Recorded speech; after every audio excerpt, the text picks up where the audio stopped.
Good. Okay, welcome everyone. I'd like to call the February 16th, 2021 board meeting to order.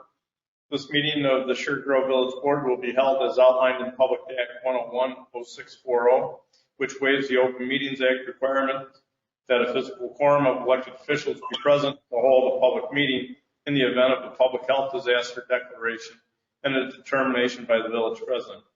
Governor Pritzker issued a statewide disaster declaration on February 5th, 2021, and in response, President Shawn Michaels determined that an in-person meeting is not practical or prudent at this time. With that, Sean Herron, would you please lead us in the Pledge of Allegiance? I pledge allegiance to the flag of the United States of America and to the republic for which it stands, one nation, under God, indivisible, liberty, and justice for all. Thank you, Sean.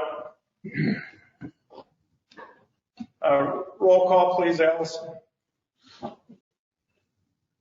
Trustee Cook? Here. Trustee Herron? Here. Trustee Montalto?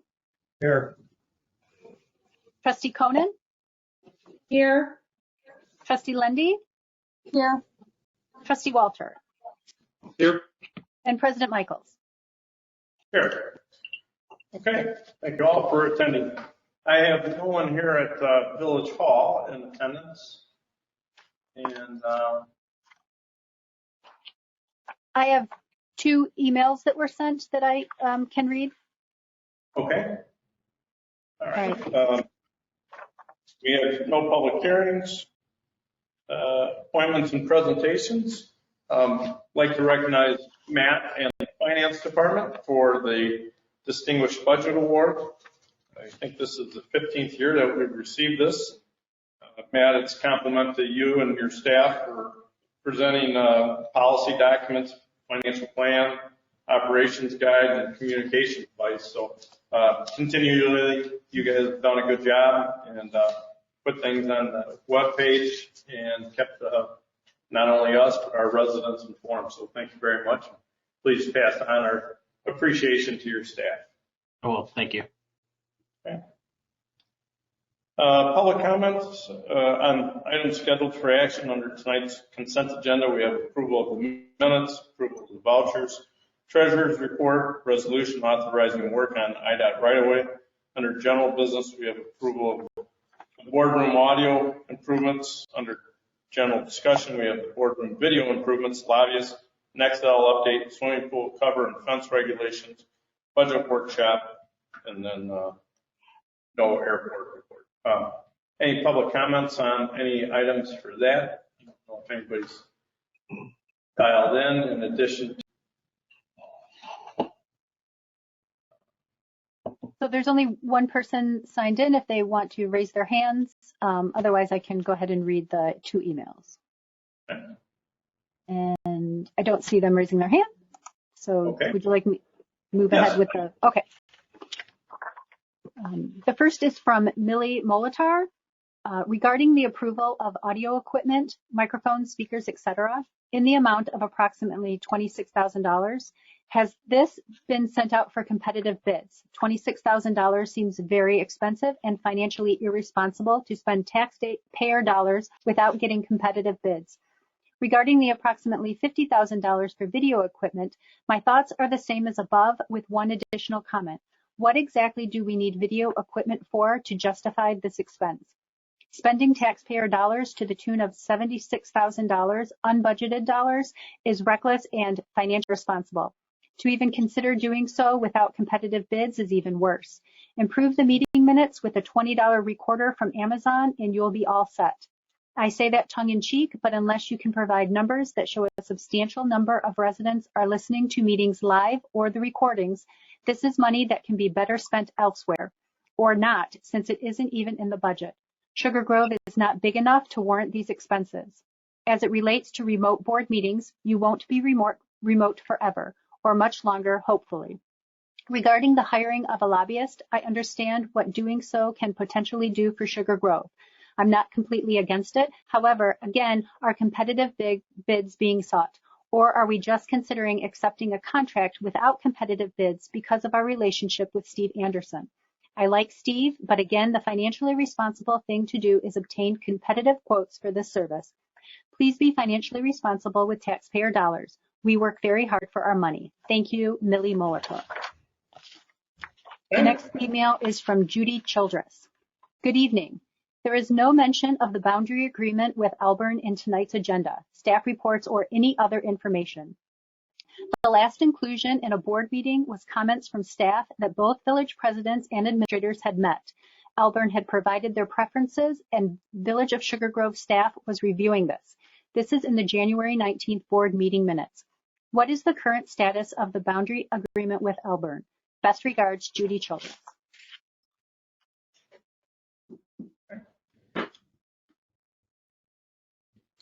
Any other comments? Okay.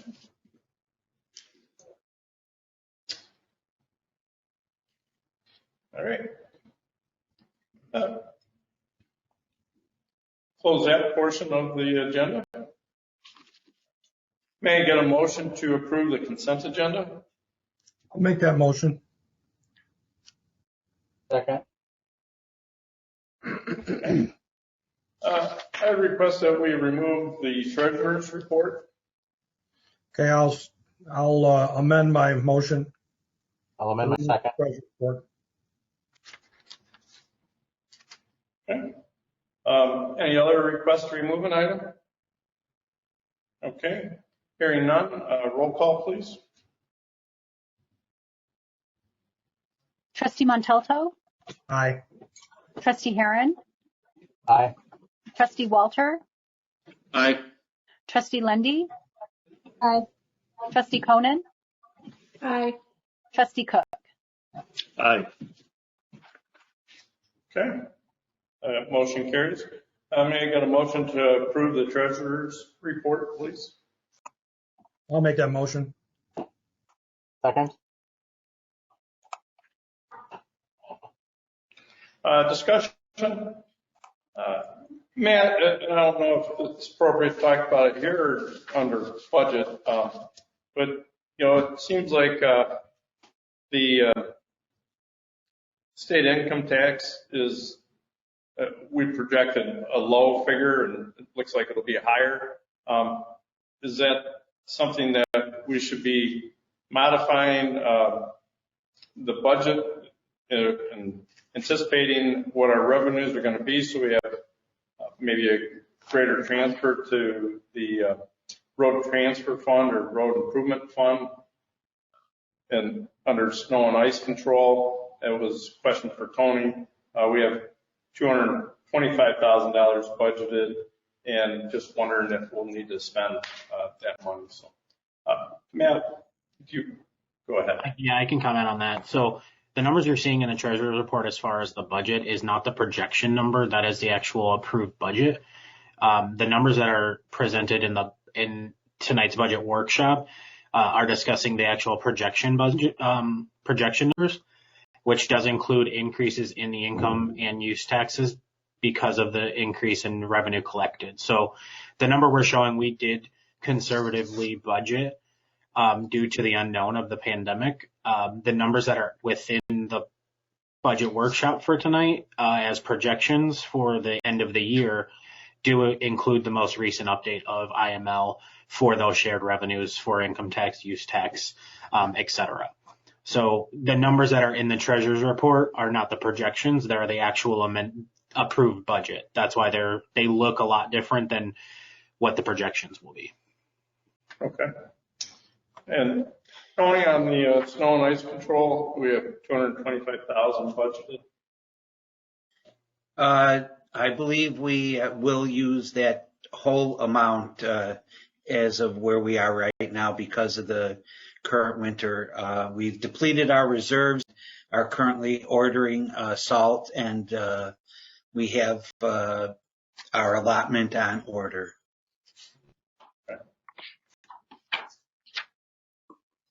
Okay. All right. Any other questions for staff on the treasurer's report? Okay. No other discussion. Roll call, please. Trustee Montalto?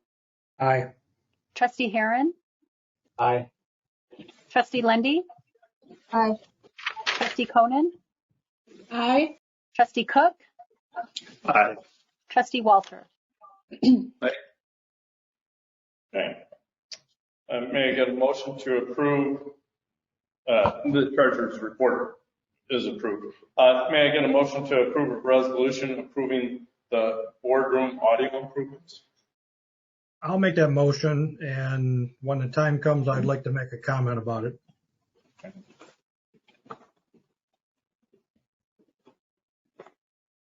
You want me to make it now, or? I need a second if anybody wants a second. To discuss, I'll second that. Okay. Trustee Aaron, okay. All right, open for discussion. I'd just like to make a comment about it. As far as the Millie Molitor making a comment about the issue of it being fiscally irresponsible, and Sugar Grove isn't that big, if I remember that comment correctly.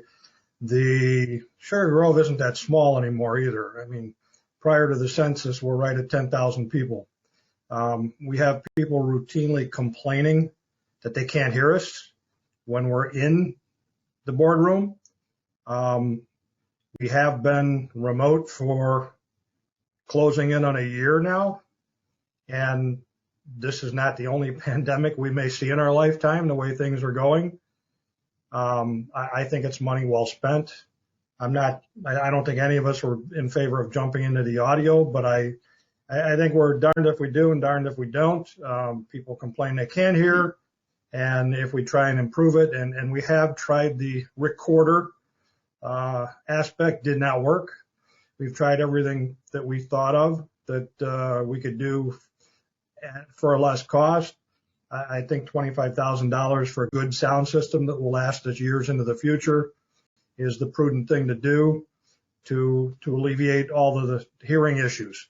And one thing I would like to see is probably not only microphones for the people that are in the boardroom, but maybe one for public that wants to make a comment when they come up to the podium, so that when we are, I know remotely, it's very hard to hear on the computer when people are speaking from the boardroom in the public. So it would be better for us when we are remote. And it would be better for everyone to hear, because I'm sure we can all remember nights when people got up to speak, and because their backs were to the public was complaining that they couldn't hear what they were saying. So this is an issue that we do need to address, and none of us like to spend money unnecessarily, but I think this is necessary. And that's my comment. Okay. I'd like to make a comment too. Please. I'm more on the side of Millie. I mean, we've debated other things much longer, weeks at a time, such as the $8,000 sound stage, which benefits hundreds to thousands. The ADA ramps is another good example where we've tossed that around, but that is something that, again, is a quality of life issue. I would just say that I have not heard, we've heard some complaints in in-person meetings. They haven't been consistent. They haven't been serious. I'd ask, we haven't exhausted our the other issues, room acoustics, maybe putting insulation in that boiler. I'm calling it the boiler room, but the room that has a machine that operates once in a while. You can just put insulation on the wall there. That helps that.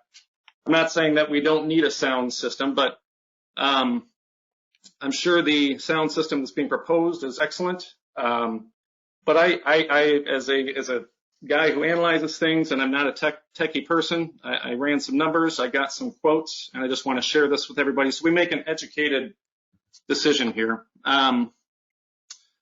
First of all, I know we average about 5 people per meeting, so cost versus benefit.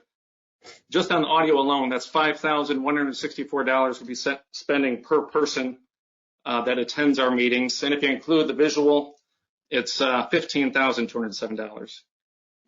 If you were just to equate this into purchasing iPads, 83 iPads for instead of the audio, 253 iPads instead of audio and visual. So I got proposals because I don't know much about this. I know it's expensive, but I got some proposals. One of them is it's for $10,483. It is described as a city council sound system. It's a plug-and-play system. City council sound system with premium ceiling speaker array, Bosch digital discussion system with built-in MP3 and USB recording, 12 mics, the one single ceiling speaker. It expands to 2,500 square feet for the room. Our room is nowhere near that, so it can grow with us. Other than that, I then also asked an AV tech expert, because again, I'm not well versed in this. I said, what would it cost for someone to just go out and purchase the components to do this? It's about $4,000. Microphones, $1,000, and I did price those. There's all kinds of different ones, of course, but a mixer for $1,000, 2 powered speakers for $2,000. So that's $4,000. You run cable, you plug it in, or you could hire it out, and that labor would be about $1,000 tops. And in our quote, it says using union labor for $6,575. Of course, I don't know what it takes to plug and play this system that's being proposed, and I know obviously profit and other overhead and things in that are in that number, but this is just the cost so far outweighs the benefit. I think we need to exhaust more discussion on something that is much more reasonable. And we can also consider used equipment. There are always people getting rid of equipment like this. And again, we don't need top of the line. We are not, yes, we're at a 10,000 population community with 5 people that are engaged in our meetings. So that's what I want to say. I hope we do not vote on this or vote it down. Maybe something in the future, but it just doesn't make sense in my opinion. Thank you. I'd like to say something. Please. I agree with Molly and Ryan on this. I think it's ridiculously expensive for what we're doing. Do we know what the other communities that are comparable to us, what they're using? I know I have listened in and commented via phone and via video, and I haven't, there was like 1 or 2 meetings that I was on the phone listening as, and that there were some difficulties. But I know I go and I listen to the minutes and I listen to the recordings and I don't have any problem hearing those. And I think the boardroom is such a small space for us to spend that much money for acoustics. I just think it doesn't make sense for us to spend that much money for what we would be getting.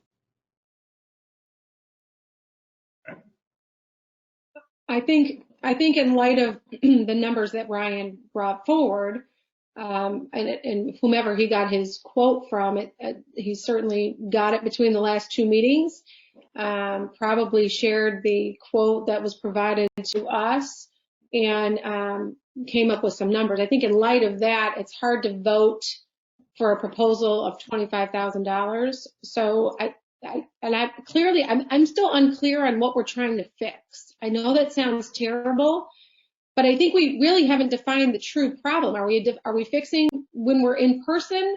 Are we trying to fix when we're remote? Is it some sort of combination of both? I know that there has been some issues with our remote meetings, but it just seems like that might be more of what we're trying to fix today, and then we get the benefit of being in the boardroom with this mic'd system, which might be a little bit of overkill. So I have to agree with Ryan and Heidi on this one, that the $25,000 number just seems a little bit steep for what we are really not quite sure what we're trying to accomplish, in my mind, anyway. John, if I can, I think what we're trying to fix is multiple people in the boardroom and being recorded at the same time. So, it's goes back to the petition objection, and there were multiple people, and the room and trying to be recorded and use remote access. So I think that's what we're trying to the problem we're trying to solve, but we need to have people in the boardroom to see if it's a persistent issue or not. So maybe it's getting a few board members in, seeing what the board meeting goes with multiple people in the room, and then seeing if it's working or if we need a solution at that time. So. It seems like also with an audio system, speakers in the boardroom, there are a handful of times, half a dozen times or so throughout a year, where we get a handful of people in and they do say, I can't hear. What did they say? So I think it solves a couple of issues. But I don't, if I were doing this, if I were shopping for anything personally, I would definitely have multiple quotes, like a good, better, best kind of options to choose from. And I think I might be, well, no, I would be interested in seeing some choices before I would just do the $26,000, put on the $26,000. That's fine. Any other comments? Okay. We do have a motion. We can take action by Brent or Allison. Did you want to add anything?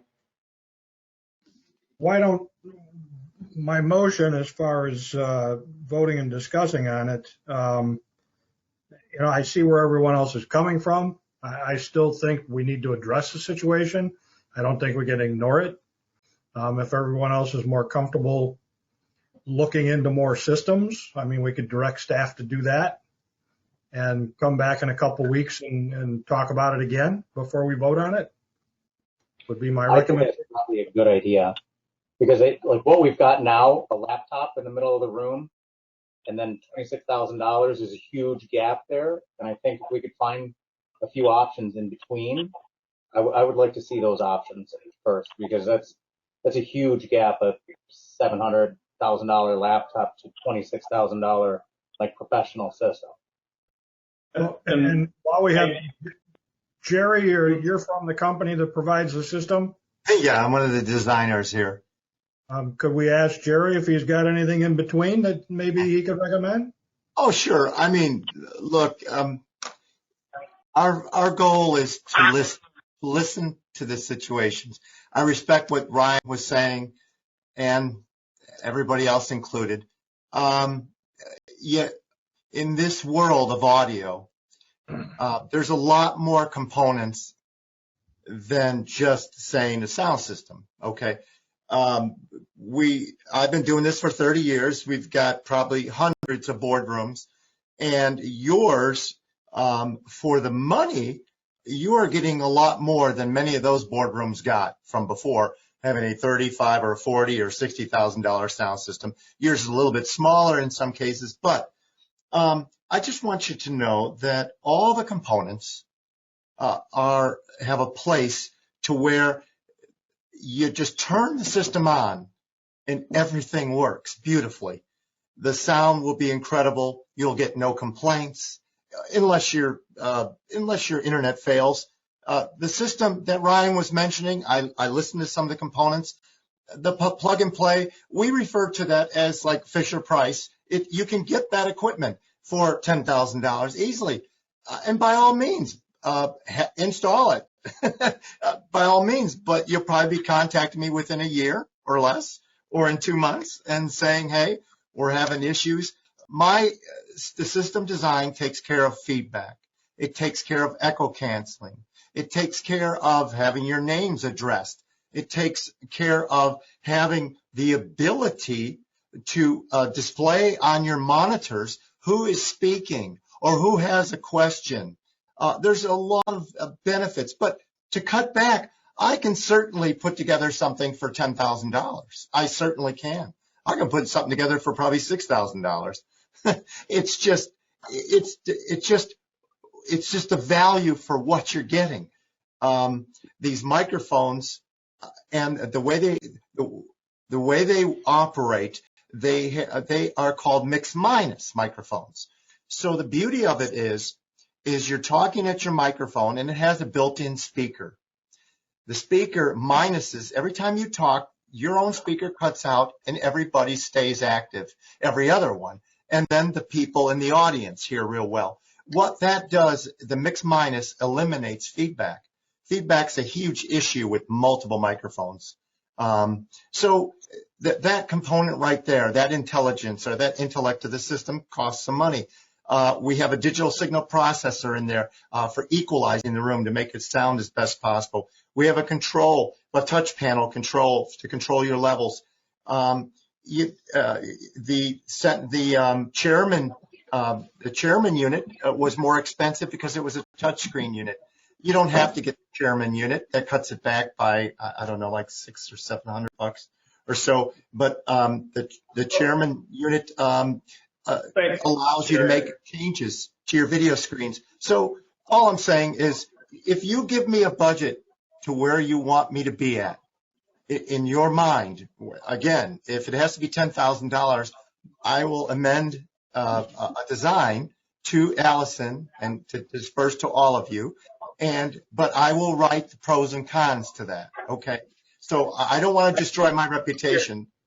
No. I think, Jerry, we really haven't tried the system. It's typically been myself and one other trustee, Ted, being at the meeting. I think we could use a couple trustees to attend in person here so we could test the audio and see how cumbersome it is to mute and unmute when we're talking, and then to see what type of feedback there is in this room. So I think, in the next meeting or two, if we could get a couple trustees to attend in person, we could try the system before we go back to having 7 people up at the dais and then staff and all that. Yeah. Yeah, I'm not trying to take your money in any way. I'm just. We appreciate your time. We're a professional AV company. That's what we do. And we have a consulting firm, and we design for hundreds of architects and engineers. And what my approach to Allison was the least expensive product that I can put out that will assure you of a great investment. That's all. That's all. Jerry, you come back to me in 2 weeks and say, Jerry, we can only spend $10,000. I'll be happy to put together something for you for $10,000. Absolutely. Absolutely. It just arrived at $25,000. It just, As a reminder, Jerry, what's the warranty on your system? And the warranty is, the equipment is 5 years. And the life expectancy of the equipment? Probably 15 to 20, easily. Okay. Yeah, easily.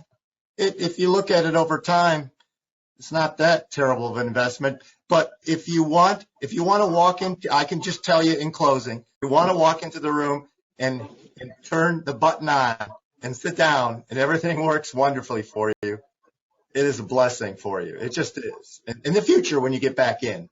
But I understand this, everybody doing this remote has caused a whole different way. And Ryan said he worked for a really huge company and they do things a certain way. And I try to be prudent with my money and I own this company and I've had it for almost 30 years. So I try to be prudent with my money too. So I don't blame you for looking into other things. I just wanted you to have the best that can come out of my office for the least amount of money that we can produce something that will work well. That's all. So thank you. Jerry, I just want to add one thing. Jerry, I think the biggest thing, it's not that anybody is discounting your product or what you have. I think the true issue is we don't have a comparable. This is not our industry. This is not our business. And we have one quote in front of us. I think that's truly the issue where we are. Yeah, that's fine. Just make sure it's people that really know the industry.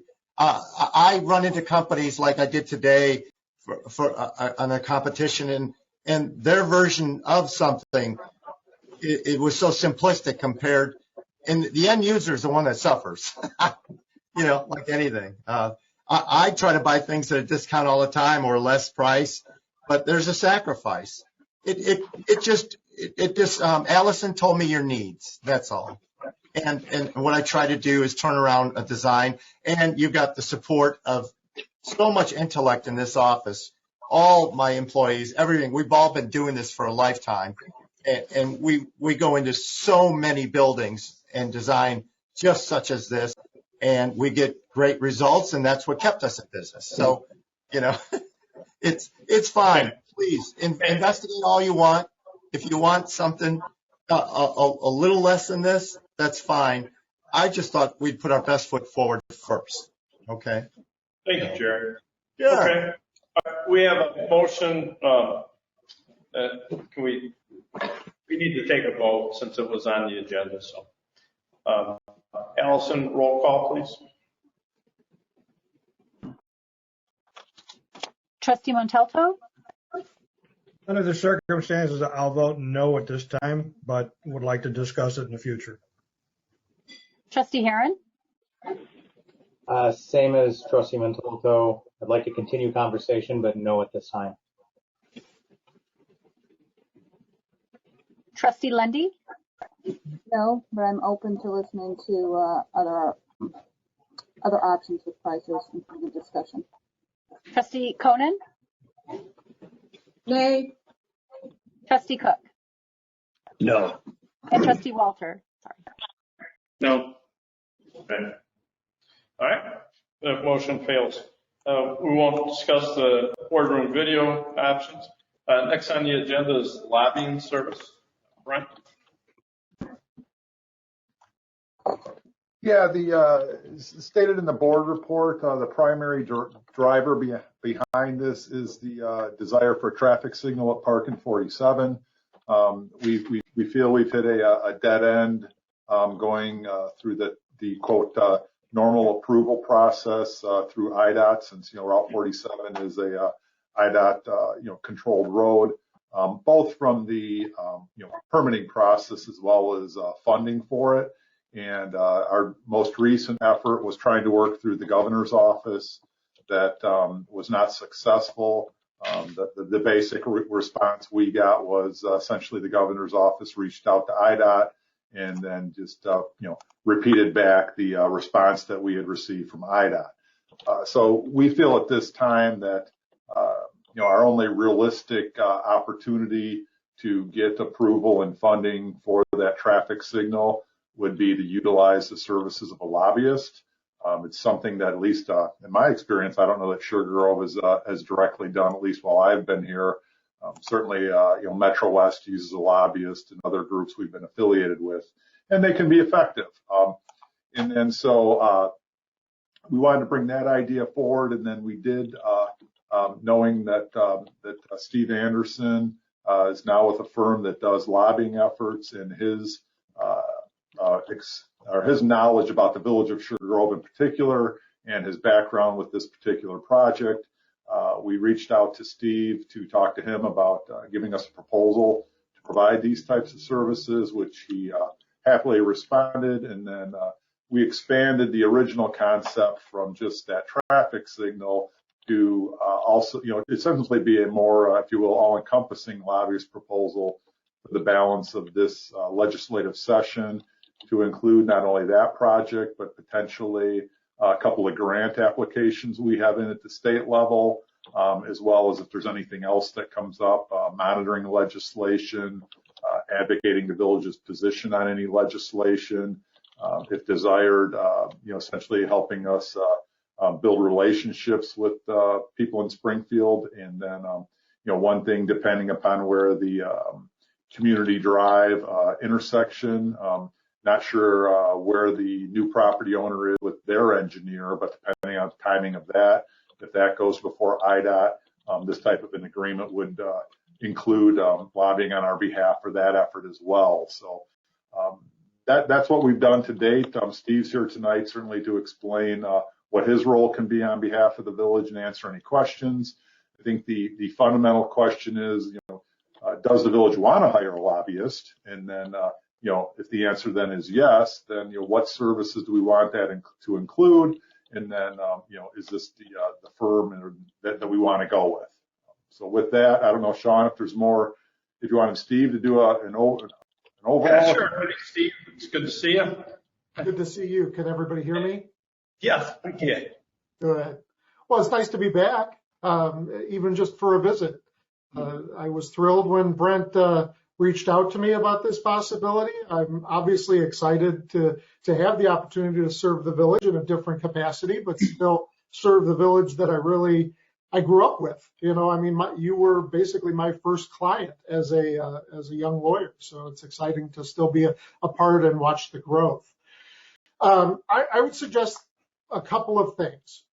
One is that it's important to recognize that when you run into dead ends, as you have with IDOT, with this particular permitting question and funding question, but with the others, really data becomes a non-solution.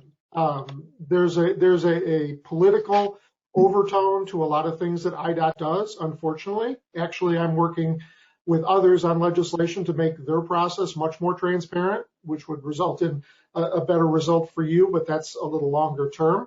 But right now it's about relationships. That's what typically gets these processes done.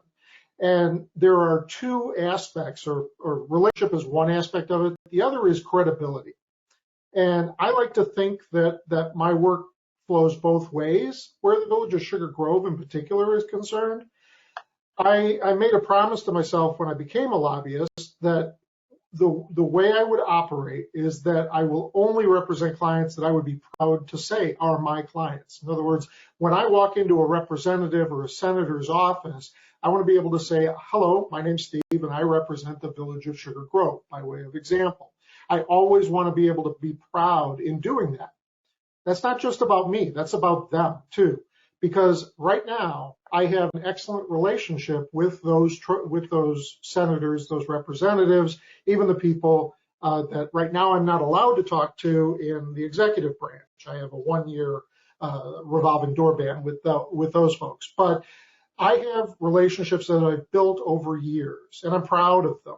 But I also am proud of my relationship with you all. And so when I'm able to walk into that office and say, look, I've got a wonderful community that really needs something, I get those people's ear. I can get their attention where somebody else can't. And perhaps more importantly, unlike anybody else you might be able to hire, and there are, of course, others, nobody knows the Village of Sugar Grove like I do. I think I'm not being too overly dramatic when I say that. I mean, all these projects, all these roads, everything we're talking about, I was intimately involved in for 25 years, 30 years. I've kind of lost track, to be honest. So it's an opportunity for me to help you. It's an opportunity for me to keep those relationships sound. For example, one of the strategies that I talked about with Brent early on was I said, Karina Villa is now your senator, a friend of mine, but that's not what's important. What's important is, how does this help the village? How does this help Senator Villa? Well, for you, it's obvious. We get a roadway improvement that we need. We improve safety. We improve business opportunities within the village. But for her, this whole half of her district, because you'll recall she was once a representative, she represented the other half of the district. She doesn't have a ton of contacts in this part of her district, one whole half. This is an opportunity for her to show some value, prove some worth for what is almost the geographic center of the second part of her district, of her senatorial district. So there's an opportunity for us to help her as well. It's not just one way, it's both ways. And that's generally how I try to operate on all of this. When we originally talked, it was just about Park and 47, but then we did talk about expanding the reach of what we did. And in part, that's because I have often found that with clients, when I'm doing lobbying, a lot of issues come up that they never think about. And they say, hey, Steve, could you help with this? And the answer is almost always yes. And you will find that your voice will be much larger in Springfield, much larger on issues that matter to you, that are coming. There are issues that are coming than what you have with IML or with Metro West, because you're one of many there. and their issues are not always the same as your issues. So here's an opportunity where we said, why don't we expand the reach of my contract with you and make it possible for you to have those sorts of dialogues and get straight to the ears, so to speak, of the representatives who are going to be making the votes.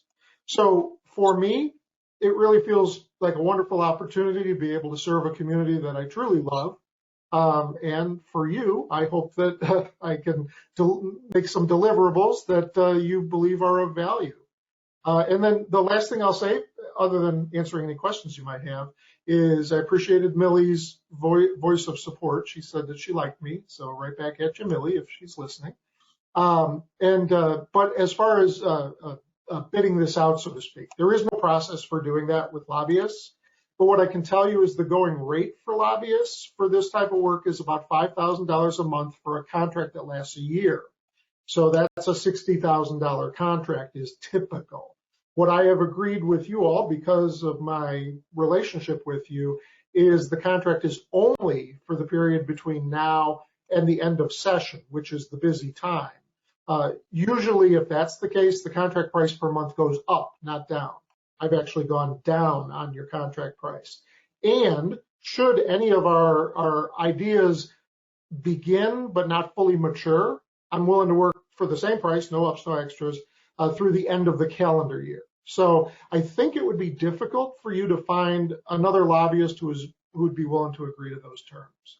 But regardless, it really is wonderful to see all of you. And then someday I'm hoping we can go back to pizza and beer and such as that after meetings. But with that, I will be happy to be quiet other than to answer any questions I can.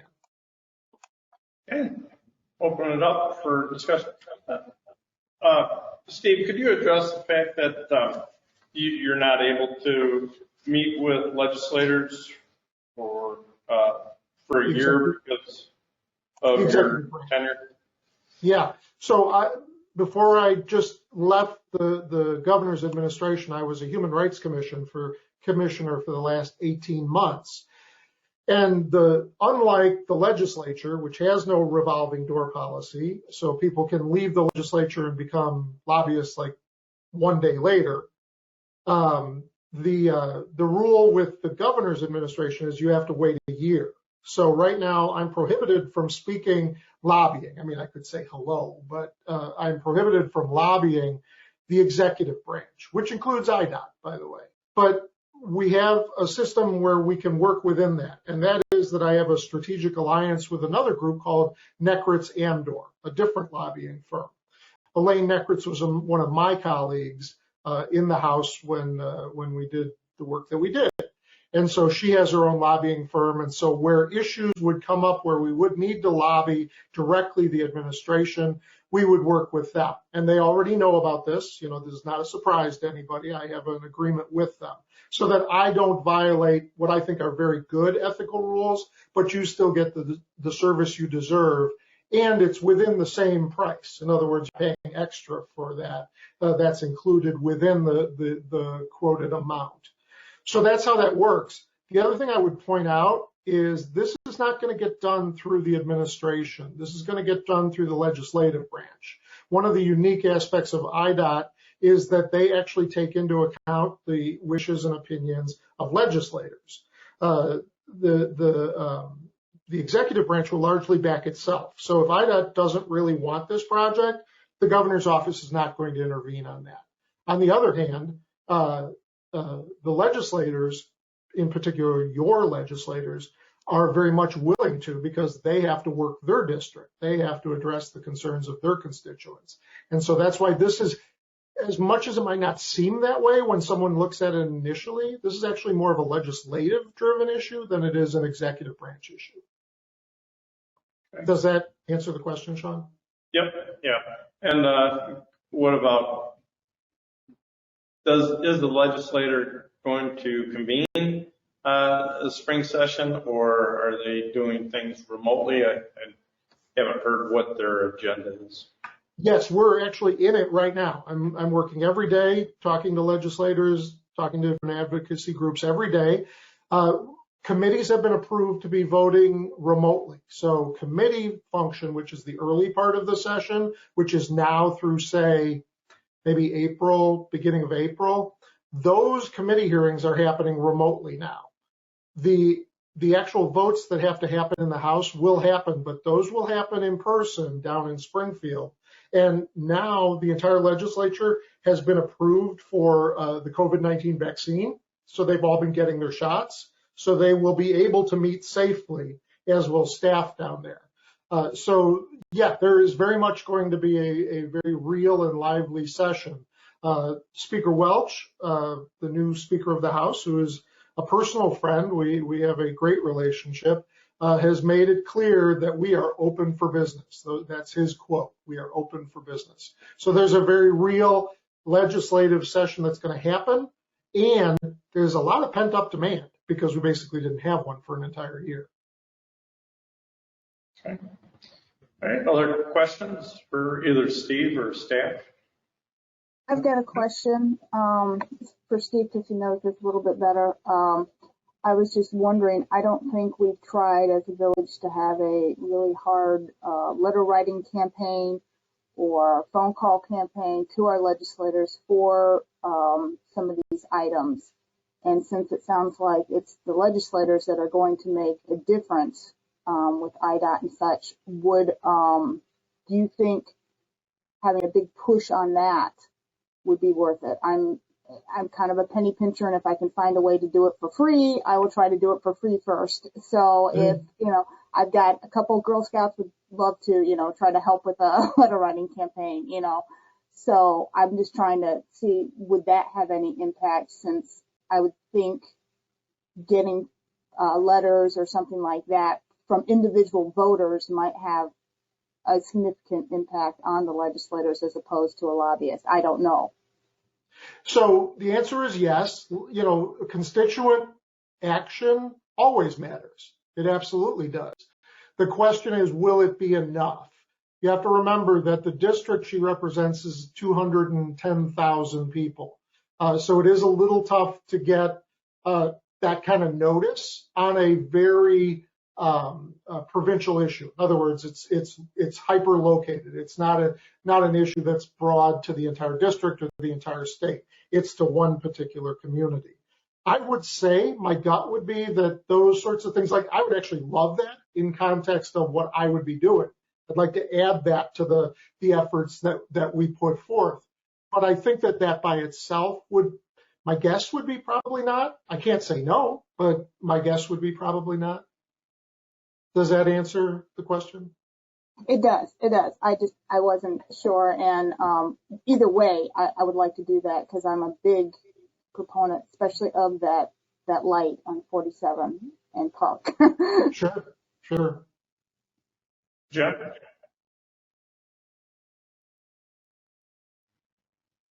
I can't hear. I think you're muted, Jim. Muted.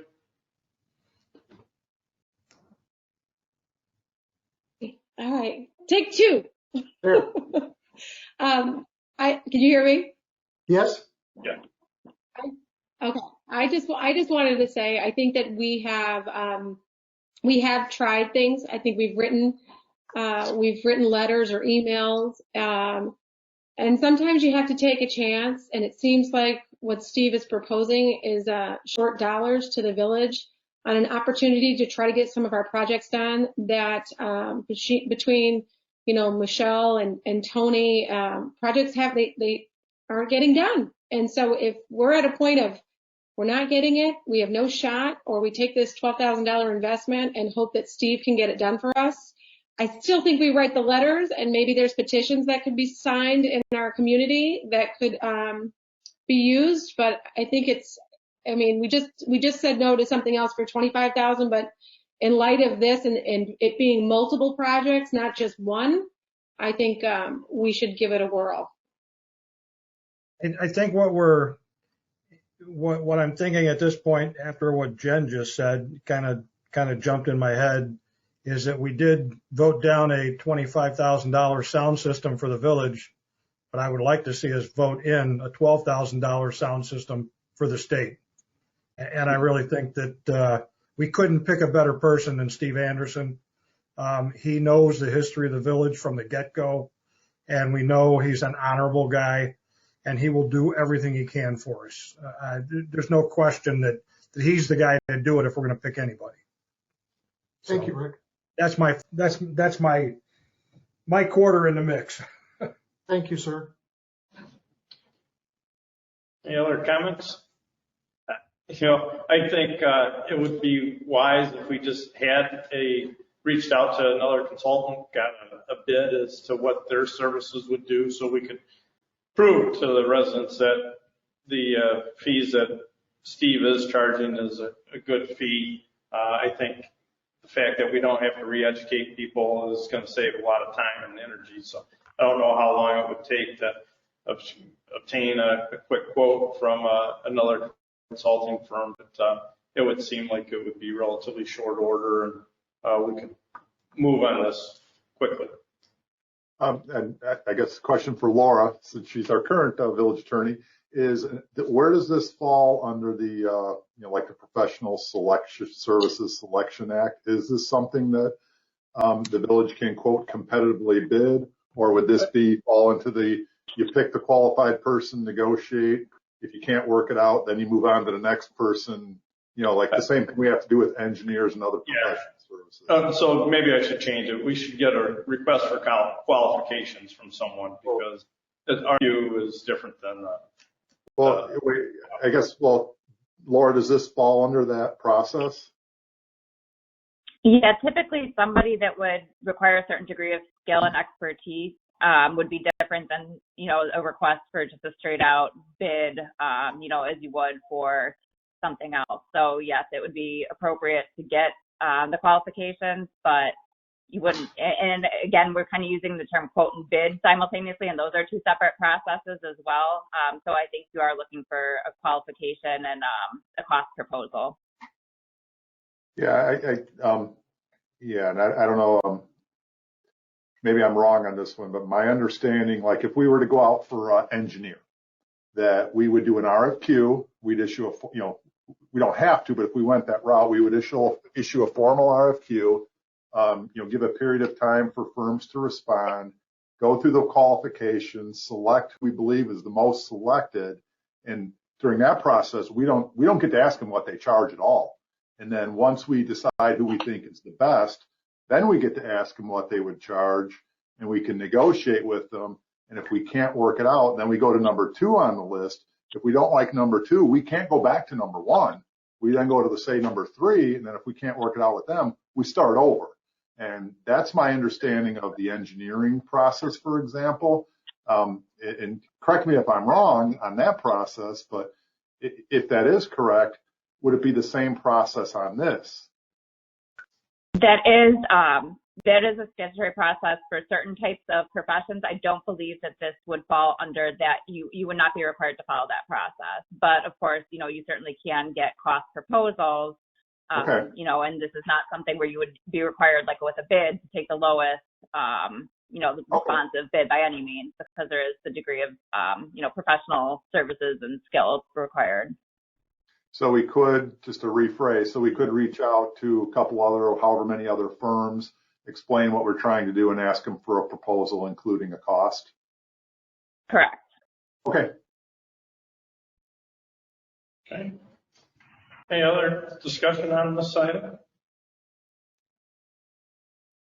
Well, good to see you, Steve. Thank you very much for participating. Good to see you all. Thank you so much. And if it's okay, I'm going to go away. Okay. Enjoy. Good night. Bye, all. Okay. Next is Nextel update, Chief Rollins. Sure. Thank you for the opportunity to keep the Nixle Community Alert Program front and center. As a reminder, we are looking for multiple means to engage our Sugar Grove residences and businesses with a community emergency alert advisory program, and desire to push the messages out. Just as a reminder, this is a collaboration with the fire department, as we were equal partners, 50-50 in this. Part of our arrangement when we first signed up with Nixle was for them to data mine, basically extract public context for the service in our area. I believe there was just over 3,100 contacts that were dumped into the community alert program by Nixle, and an additional 789 were signed up through today. So I think if my number's right, that's just a little under 4,100 contacts are in the Nixle system for Sugar Grove. How has the Village of Sugar Grove and the Sugar Grove Fire Protection District promoted this program? We have pushed out press releases, advertised on our respective websites. We placed widgets, which are part of their documents on the bottom, showing people where our past alerts are at, and then also a place on the bottom for people to sign up. We continue to push out multiple times on Facebook and our Nextdoor app for the village. We soon are hoping to promote through an insert into the village water bills, the community alert through Nixle. And in addition, we reached out to electronic message board holders in the town and asked them to help us promote Nixle. In the spring, there's a suggestion, and we're currently looking at potential mailers to go out to the residences and the businesses, promoting the product. Internally, for those that have the opportunity to work with the program, the fire department has designated key personnel, the chief and the battalion chiefs, to be able to push out the messages. And then with internally in the village, 2 members of Public Works, and the 4 of us at the police department, and Alice at the village administration has the opportunity to push out all the messages. So we're up and running. I believe we've done 5 or 6 advisory alerts since the beginning, going live on January 25th.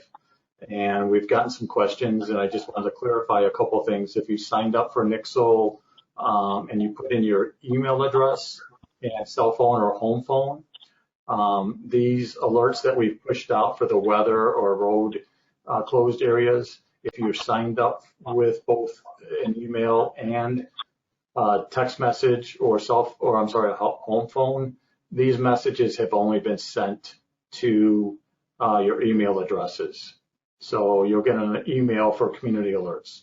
If we push out an emergency alert, that will go directly, immediately to a text message. So those are something in progress, or we're looking for a lost child, or we're have something that happened on a railroad and we need to clear the area in the certain section, or if there's a water main break, you need to boil water. Those can be pushed out through community alerts. So you'll get those as a text message in addition to an email alert. So a number of people have said, hey, I'm not getting my text messages, and that is because you're signed up both for an email and a text. So advisory alerts go to your emails if you have that. So like I said, we went live on January 25th. We continue to push the message out, and we're looking at other ways promoting the service to the residences and the businesses, and I appreciate any feedback that you might have for me and for the rest of us. Questions for Chief? Have you been able to modify the audio attendance so if somebody does have an issue, they don't have to listen to a lot of extensions? And I do see that we're promoting one extension on our press releases, but in case people don't call that, they just call a general number. Yeah, so currently we're looking internally at it, and it is a web. Once you get into the auto attendant after hours, there's probably, depends on which department you're calling, but like the police department, you might press 1 for this, press 2 for that. And it goes all the way up. I think there's 8 different selections. And then the village hall has a number of selections, including calling 911, same with public works and community development. So we're looking at the entire auto attendant process, and we would have to reprogram it, which is not hard to do, but we can add that in. So this was a good look back of what we had already in place for anyone that's calling into our agency after hours. So after 4:30 in the evening for most of the departments, and then 6 o'clock for the police department. If you call during a regular day, typically on the police department, it rings to us. You don't get the auto attendant. So I hope that helps. It's something we're looking at, but we need to really revamp the auto attendant number of features that you have to drill down to get to it. Well, my concern is people aren't going to know to call the police department to get next level help, to get a helpline. So that's where I think, and if you listen to the audio attendant, you don't know which department to call because it's not straightforward. So the sooner we can add that option to press 1 to get assistance with Nexel, I think would be time well spent. Okay. And if it's okay with you, just we always put the call 911 if it's an emergency first, and then we can do it shortly after that. Yeah. Okay. But I just don't think people will hang on if they don't get support quickly. And I think we want to get this out to as many people as possible. Okay. Any other? I just want. Oh, I'm sorry. Go ahead, Jen. I can wait. No, I was just gonna say, Chief, it is going up. I mean, if this number that I'm looking at online, this Nixle wire 714, when I asked you after the last board meeting, we were at about 500. So it looks like it's gone up about 38% in a week and a half, under 2 weeks. So it is growing. And I think that the more that the board, if they're on social media and they can put it out there, but it also is, you got to validate it for people. You have to believe in it, like it, think it's a great service, and share it. And then that's how word spreads. I think a mass mailer that can get thrown in the garbage. You have to engage someone to get them to use a service like this, and you have to speak to its successes. And I just think that the board can do as a whole. All of us talk to different people and spreading that word, and then those people spreading the word. But I think it's growing, it's working. You're doing great things, and the information is getting out there. It's only been not even 30 days, so give it some time. Thank you, and I'd like to compliment Allison because if we remember at the beginning of I think it might have been sometime last year, she sent out a communication survey, and she was able to obtain a little over 600 individuals that were interested if we ever came up with an emergency alert system that they would be interested in it. So Allison was able to send emails to all 600 plus individuals. So that was a great boost recently in the last week. Hopefully we'll get the rest of them that said they were interested in signing up. I know that was during our civil unrest in the area. It's kind of like neighborhood watch. If it's not happening around you, they're not, it's hard to reach them, but you're right. So, but thank you again. And thanks to Ellison for doing all the work of sending out 600 plus emails. Good job, Allison. Yeah. I think the challenge is reaching the 20-somethings, 30-somethings that don't use Facebook, and whether it's Snapchat, Instagram, or whatever the new social media is, but getting our message out on those medias in addition to the services that we're using already. You might have to hire somebody younger than Matt to be our consultant. Okay, thanks for that update. Any other questions for Chief? And hopefully we're building some rapport with the fire district by working on this together. I think it's a good opportunity to show that we can work together. Okay, next is discussion on swimming pool cover and fence regulations. Walter? Okay, to make a long story short, the building code requires a certain type of barrier if there's a swimming pool or a spa placed on the premises. And over the years, as technology has changed, different products have been introduced, and the various testing agencies and the building code company has identified suitable alternatives to barriers, and the code recognizes these, and and makes exceptions for certain types of pool covers and spa covers. And the question came up, why is there an exception?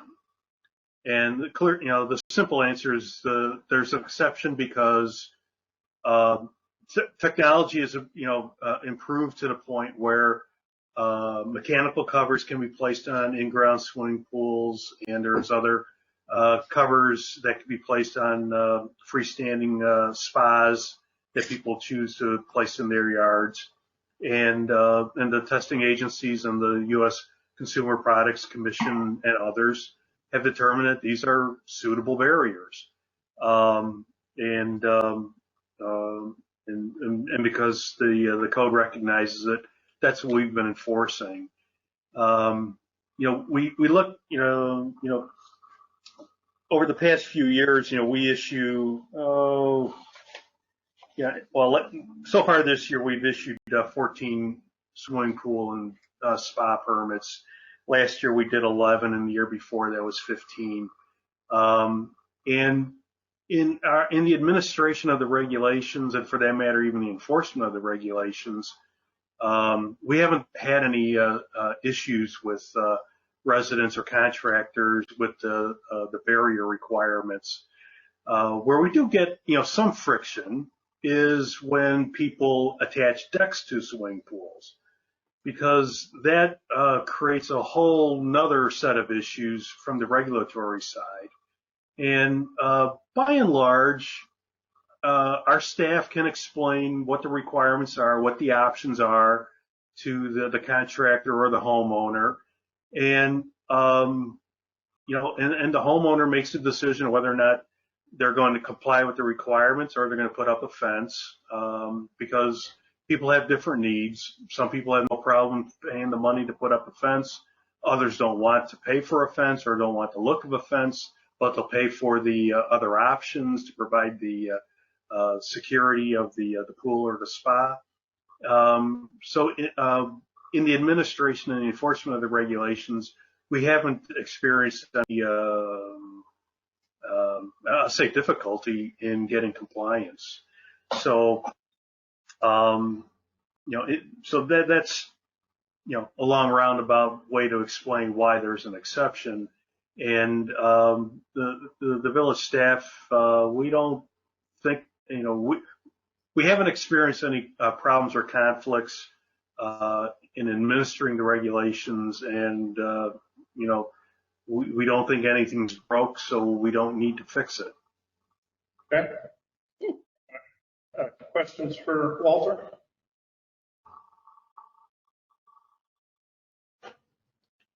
Okay. Thank you. Hearing none. Thank you. Okay. Next is the budget workshop. Matt, it's everybody's ready. If you have your cover memo or what we have. We had Matt's memo dated February 10th. Yep.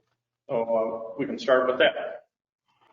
Okay. So currently we are doing a little bit different as last year. This year we are doing general fund separate at this meeting, which is also a meeting earlier than we normally do to get going. So this is just going to cover general fund items.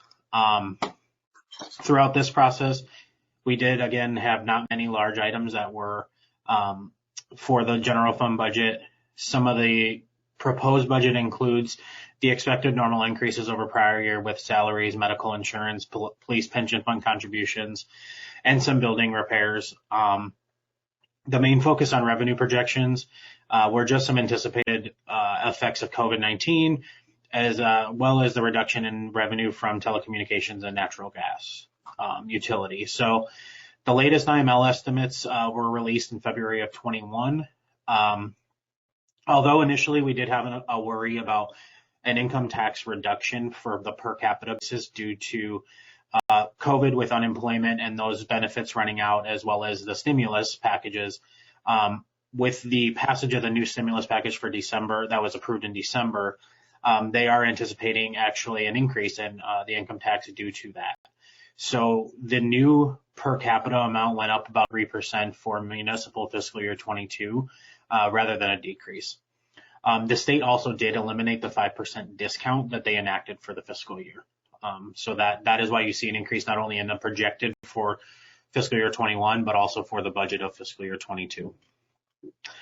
As a small medical group provider, which is under 50 users, we're individually rated and we're part of small groups. So individual premiums for our plans ranged anywhere from 4.1 to a 9.6 increase, with an average of about 8.3 based on the usage of each plan.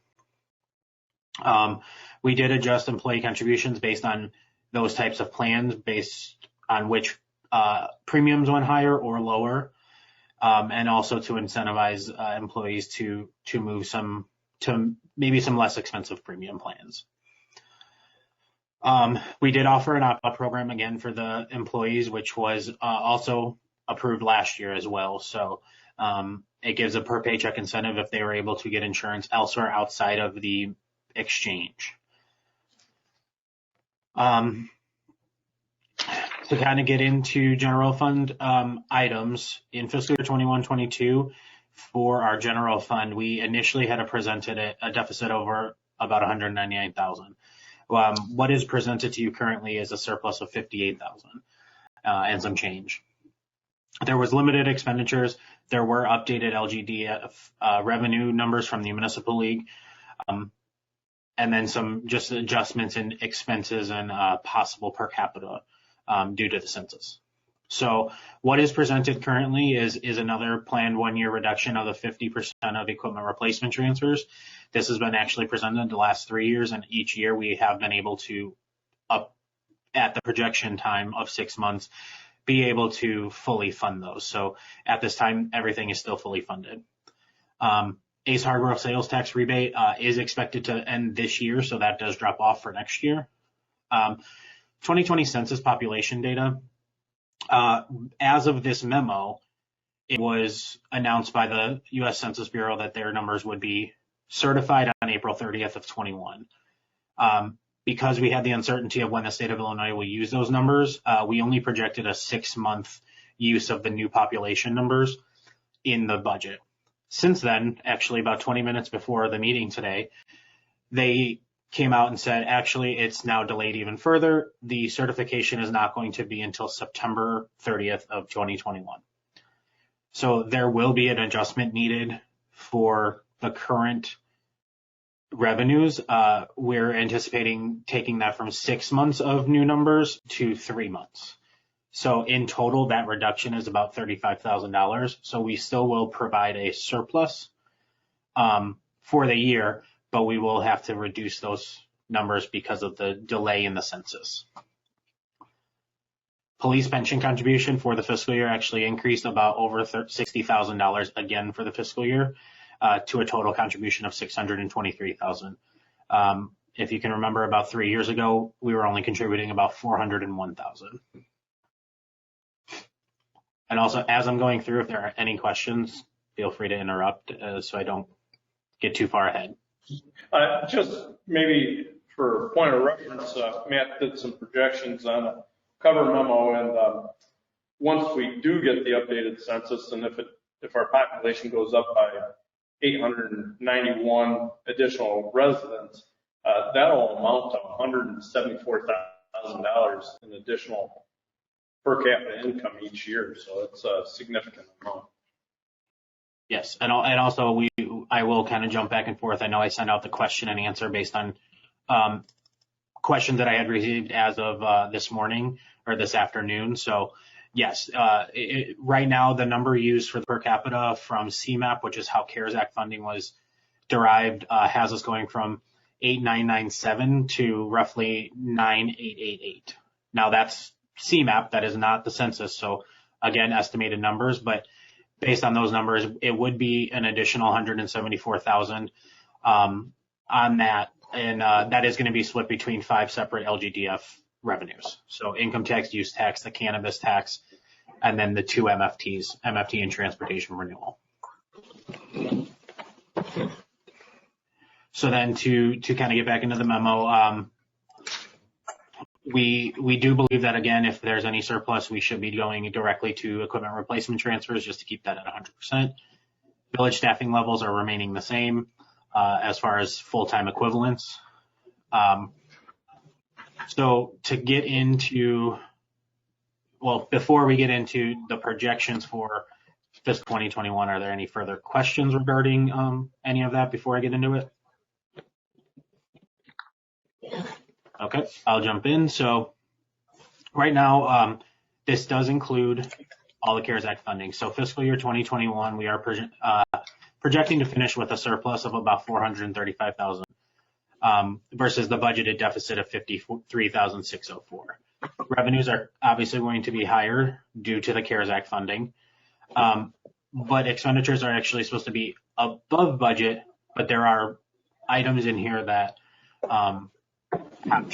so overall in the fiscal year was very good. We did increase the equipment replacement from the 50% to the 100% as well. With that being said, that's roughly about $140,000. So if we were to take that out, we would actually be under budget on the expenses if we did that. But because of the year, we were able to increase the equipment replacement from 50 to 100.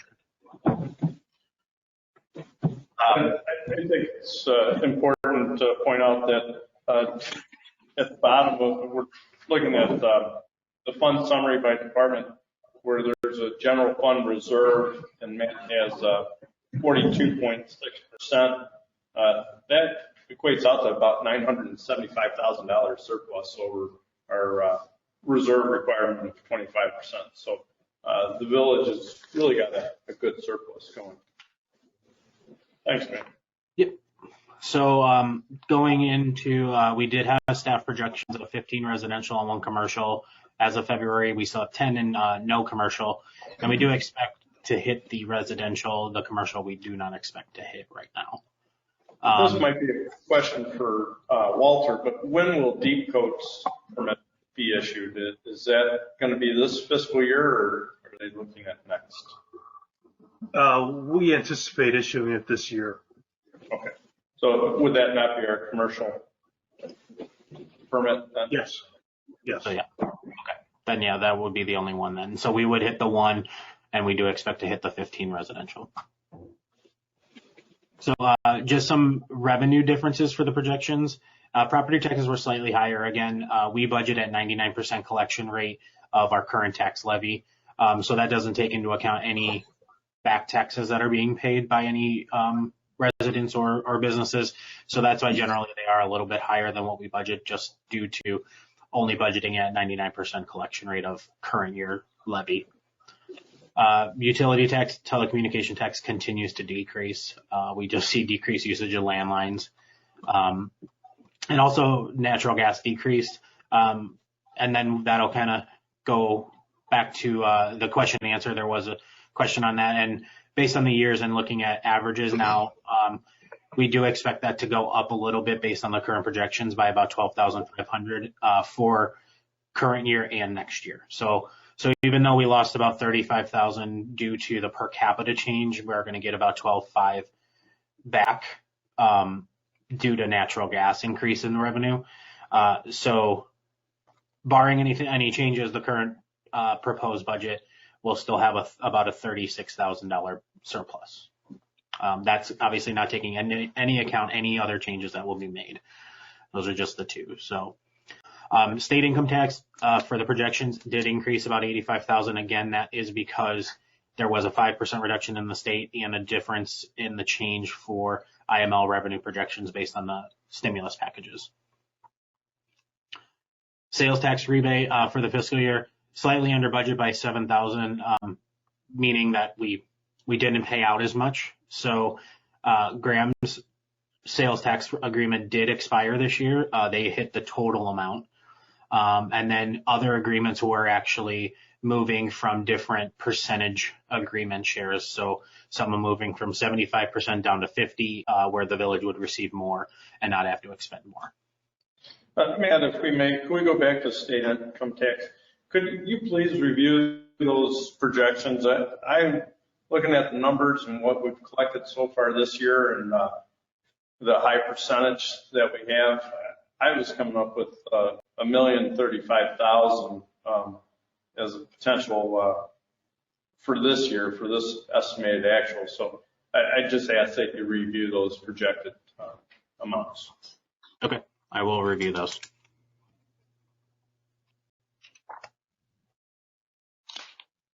Thank you. Yep. Just taking notes. So, get back to where I was. So then the next is state sales tax.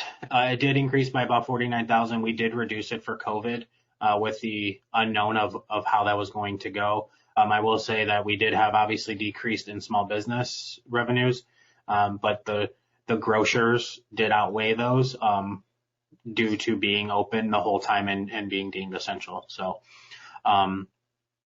state use tax, again, is being projected over budget. That new law, it continues to change, and as of January 1st, it's a now mandate. Prior to January 1st, it was not mandated by the state of Illinois, but people like Amazon were voluntarily doing it prior to the date of mandating it. So we do expect to see that increase. Now, the change for the mandate, actually the use tax will go down, but sales tax is expected to go up because that's how the state will enforce it. It's going to be, it used to be just the state and then distributed on a per capita basis.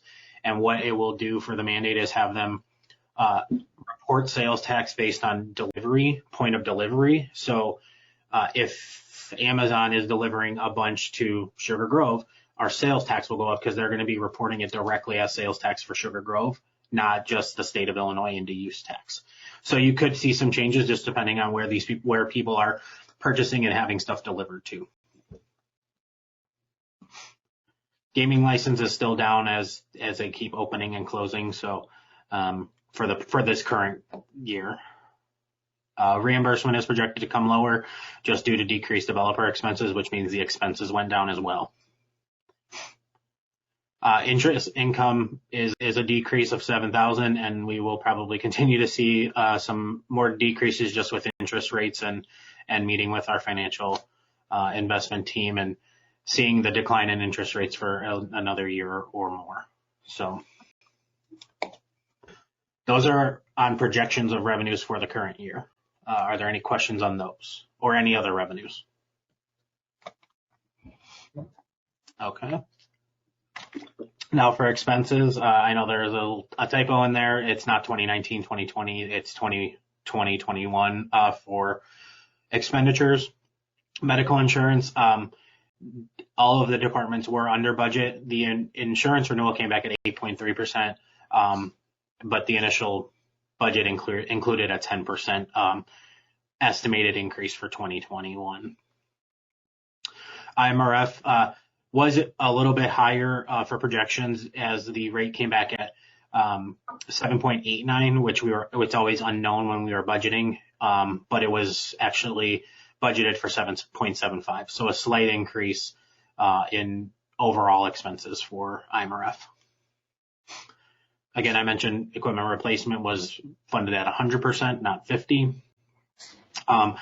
And just in relation totally over the budget for COVID-19, you'll see large increases for IT services and consultation, needing to just adapt to COVID-19 and the ability to work from home, virtual meetings, server access remotely, just some type of improved audio, webcams, increasing internet connections, et cetera. The police department has been our point of contact and distribution of all cleaning supplies, disinfecting, PPEs, sterilizations for the entire village. So their budget will be over for specialized supplies and safety supplies. There are going to be some increased expenses that were covered by COVID-19 that's covered through surplus and the CARES Act funding. There's been additional legal services, medical services for employee testing, for positive tests, as well as exposure. Administration, there was a decrease for insurance premiums for the year, it increased for the year due to the settlement that we had approved, and then we'll discuss next year that they actually go down a little bit. In streets, there was an unemployment compensation due to the 2 employees that were terminated, but they should not continue into next year. Streets and landscaping did increase as a lot of the new construction homes missed the spring planting, so they were pushed into the current year, so they were not addressed as far as budget-wise. So that did push over this year's budget due to that. Building certain maintenance for repair. There was an increase. We did install air purifiers throughout the village halls, village buildings, PW Village Hall, and then the village-owned 140 and 60. And then we did potentially put in the replacement of carpet at Village Hall and Police Department. That's in the projected budget, but will be discussed in the next section on that. Community development, part-time salaries, part-time economic developer position was eliminated, which reduced the expenses. It also reduced the reimbursement revenue account.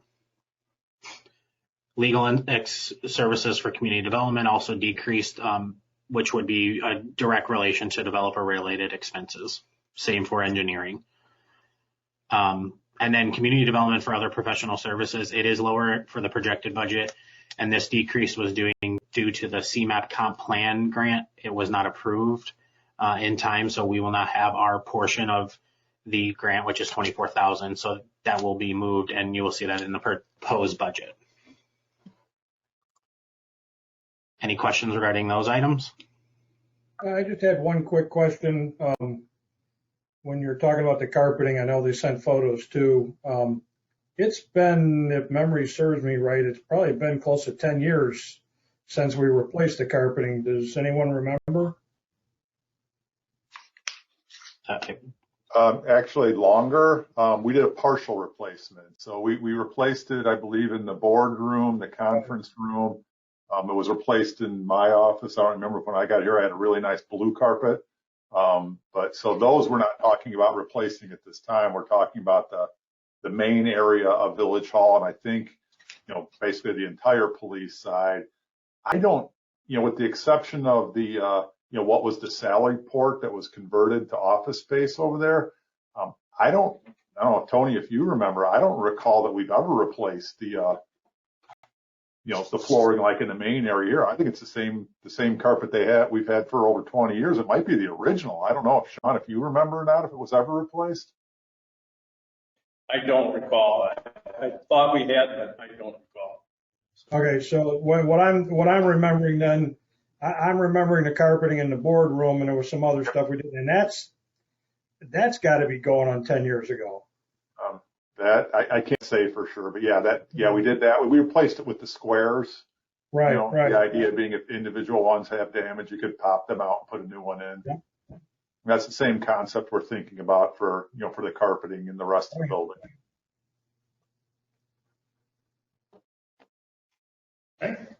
Okay. So now I'm going to oh, sorry, Sean. Nope, go ahead. That's what I was going to ask you to do. Okay. Yeah, so now the next section we're going to talk about is some of the items from the CARES Act funding. So it kind of gives you just some background, how much the village received, how it was distributed, et cetera. So that was used for police salaries and benefits, which was the eligible expense under all CARES Act funding. So that it has caused an unbudgeted general fund surplus is what that's caused. So since March, we have been tracking COVID-related expenses for PPE, cleaning supplies, disinfecting.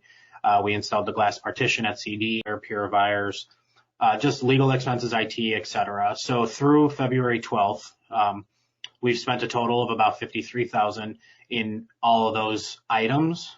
And then an additional $12,514 for the UV ozone sterilization equipment that the board approved.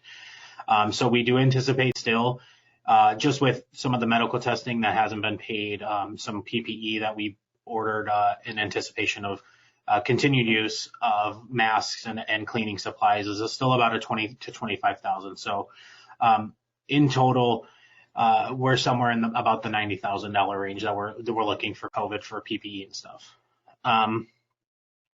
So after we look at all of that, we're still about a $532,000 surplus. And what has been included in the projected fiscal year currently, which now will change, is the village boardroom audio upgrades. That was included. Now it will be removed.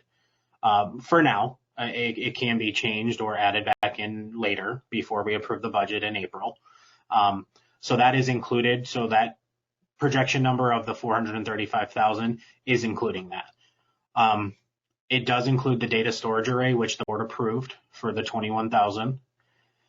Here is the replacement of the carpet at Village Hall, which is included. Obviously, it will be presented to be approved if that's something that wants to go forward. It does include the evidence storage cabinets and equipment for PD, which is about 21,000.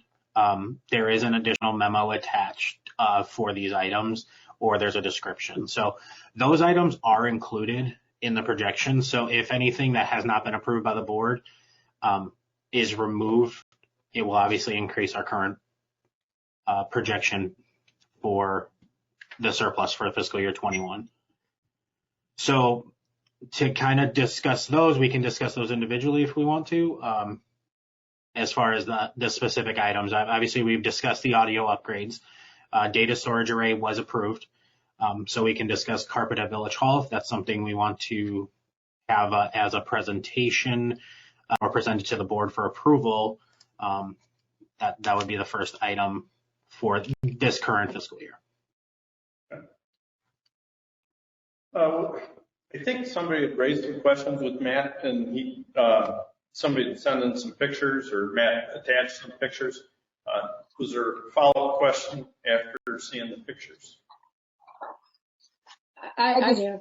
Oh, Okay. good.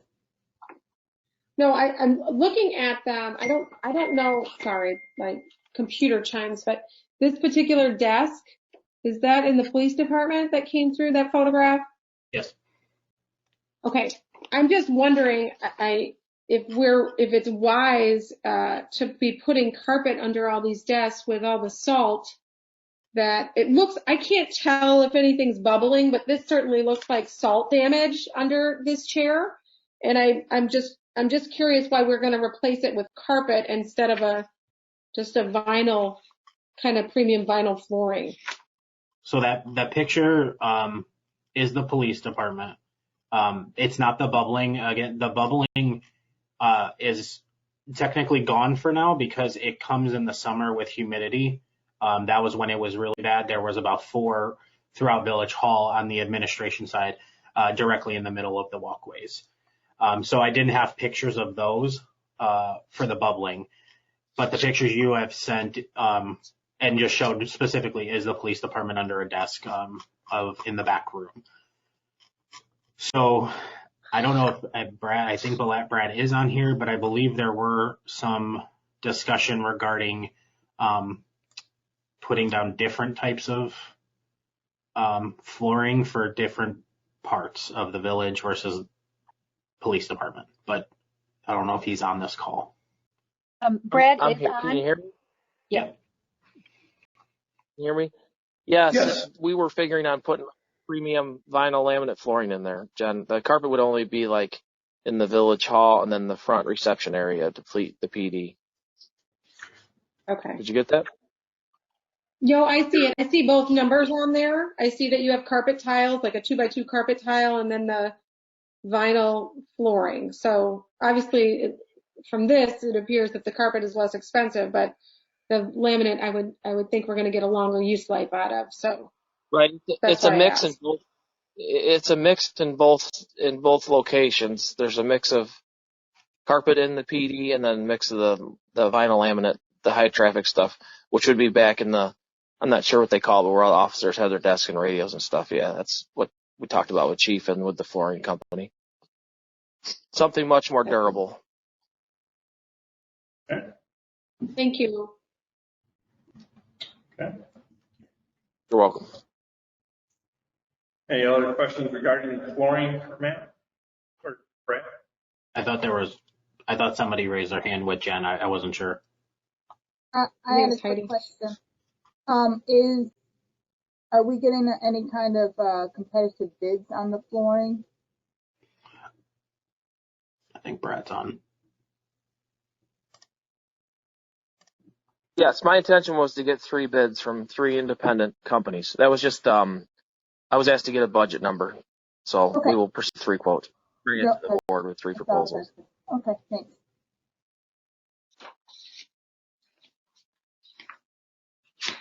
Well, I just want to say it looks like we need it. Yeah. So. Okay, go ahead with that one.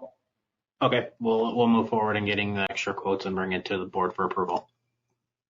And then the second item that is included that will be needing the board approval is the evidence storage cabinets and equipment for the police department. So there is an additional memo attached to this budget memo, but Chief is on that he can answer questions.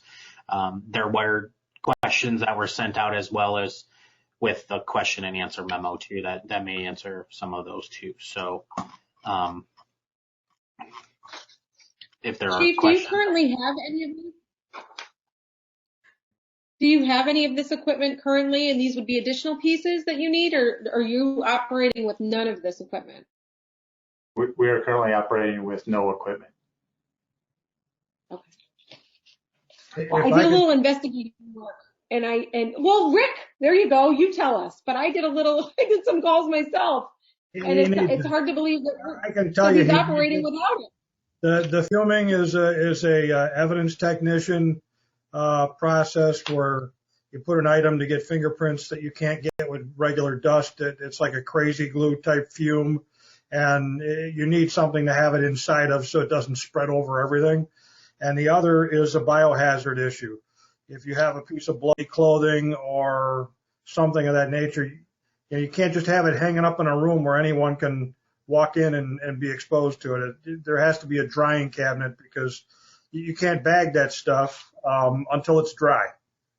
So I would it would ruin the evidence if you didn't, and we'd lose potentially major criminal cases in court because of it. So this is one of those things we can't just say, oh, it's kind of expensive. It's really necessary. So, in talking to Chief, he was planning on putting this at off-site location, so that they're already pressed for space in the police department side of the building, but they have a location where they can use it. It sounds like it's a much needed tool for them. Yep. Okay. We'll move forward to bring back as well. Okay. So those are the only items currently that are presented in the projections. In a normal year, if we remove COVID, we remove CARES Act funding, and that created that unbudgeted surplus, we would still have a deficit of about $56,000. We budgeted a deficit of $53,000. So still a good year. However, even though we would have budgeted or had a deficit of $56,000, that does include 100% funding the equipment replacement, which is about $140,000. So if you were to remove that, we'd actually surplus about $79,800, not changing anything. So it did turn out to be a relatively good year given the pandemic. The fiscal responsibility of the board and staff just really showed with everything we had to deal with, and we never had to present layoffs or cuts or in services during these times. So it was a good year. So of that remaining general fund surplus, which right now is about $435,000 to $438,000. It just depends if we remove the audio and when that's purchased. But there was a list created from input that we've received from the board as well as staff, and just some items that we would like to present for approval with that unbudgeted surplus. Things that were in the budget that we may have taken out, but could be needed. So first one is ballistic shields for $3,900, and there is a memo attached from Chief regarding those. The village website refresh, we have a quote and a memo attached for $4,850 from eGov, which is what we currently use. Again, boardroom video upgrades we didn't discuss tonight, so we'll probably remove those unless they're desired for the future. We talked about the lobbyist, and those are just numbers; those are not included. So we can adjust those once we finalize something, or if we don't. Some other projects, public works painting. Initially, it was about a $200,000 to $300,000 number that we've had for quite a few years. With recent development and discussions, it could be anywhere from $100,000 to less. We're still trying to get firm ideas on quotes and costs, but that is an option that we have been provided from board and staff on adding. And then the sidewalk program and road program transfers. So those were discussed as part of the Q&A as well. Right now we have them as an undetermined amount, and that's simply because it just depends on how much board wants to, where it wants to go, and how much the end surplus is based on all of these projects and items. So could the public works painting come out of the capital fund, since it would last more than 3 years and it's over $25,000? So it could. We don't have any funds in there. We're not transferring anything to do that. It potentially could. It can't come out of the infrastructure fund because the building is not infrastructure. But the actual capital projects fund, where we transfer equipment replacements into, if that had additional funds, we could. But right now it's pretty much just equipment and vehicle transfers that are in that fund. But it could have, yes. Because I don't know what's going to happen at the federal level, but there is some talk of an additional federal stimulus package where money would be distributed to municipalities. And one of the estimates is close to $2 million for Sugar Grove size. I don't know if that'll come, but that might be a project. Even if we get a couple $1,000 project or funding, maybe that's a project that we fund through that. I'm curious though, what would do we have any identifying factors on what that stimulus money would have to be earmarked for?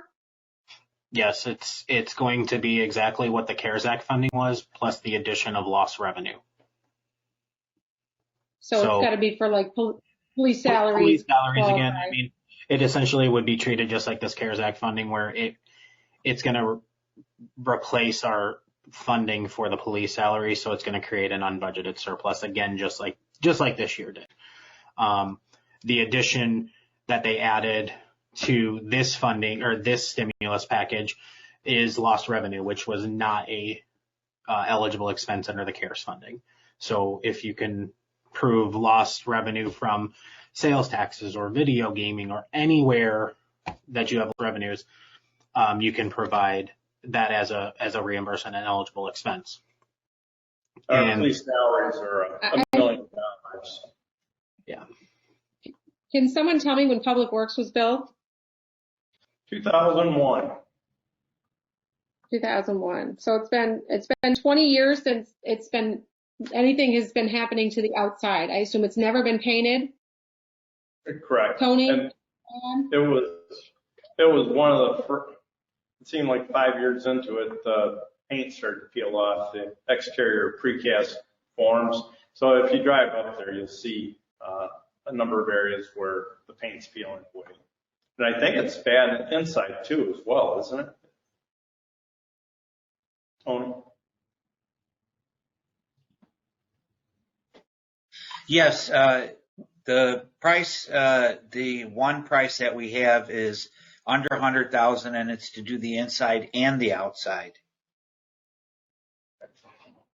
I think this is a project that it sounds like prior to myself being on the board, I know those numbers were, I think last time we did a budget it was roughly 300,000 was the number, not even the 2 to 3 range. And to have a contractor that potentially is going to do it under 100,000 for the inside and the outside, we need to maintain our buildings, and going any more, we actually have the funds to do it. And if we're going to take care of some carpeting and take care of our own maintenance stuff, this is something that we really should consider now, because it is one of those things that we can kick the can. So next year, if we, don't have the dollars and we say, okay, there's no funding, we're operating at a deficit, this building could be pushed until indefinitely, honestly. I mean, we actually have the money to take care of a project that needs to be done. And so I would be a huge proponent of the board trying to get on board with spending that money to improve that building to last us another 20 plus years. I would be interested in that. Seeing some narrow down numbers. We've been kicking this can for at least 10 years that I know of, and I agree with Jen on this. If I had to pick my top three here, it would be painting public works if we could do it for a third of what we've anticipated it would cost. The ballistic shields, Pat, do we have any at this point? Yeah. We do? Yeah. Okay. Right. Ballistic shields would be something, safety of the officers in these political and times we're in right now with the different marches and things that are always seem to be going on, and just the safety if we have some kind of hostage situation. That's not a bad investment. And I think the lobbyists, I think those would be my top three that would benefit the village the most. Yeah, I'd really like to see some better numbers on the painting of public works, because that's quite a difference from $300,000 to $100,000. It's been on my list for a long time, but it always seemed price prohibitive. So I think getting some good numbers would be worthwhile. Brad, would you have some comments on that? Yeah, that number, Sean, is from Asher Brothers Painting. They're one of the largest in Chicago. Their specialties, precast, big commercial building stuff like that. That was an actual bid from him to do the interior and exterior painting. And I can definitely I've reached out to a couple other contractors. They will provide the number for us for the budget talk. But it was close to 100,000, Brad.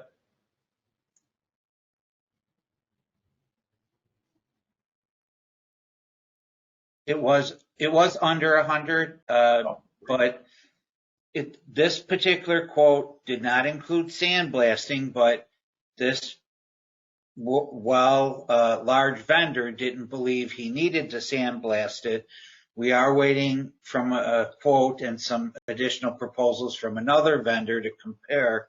So yes, this is a proposal. We are still working on getting others.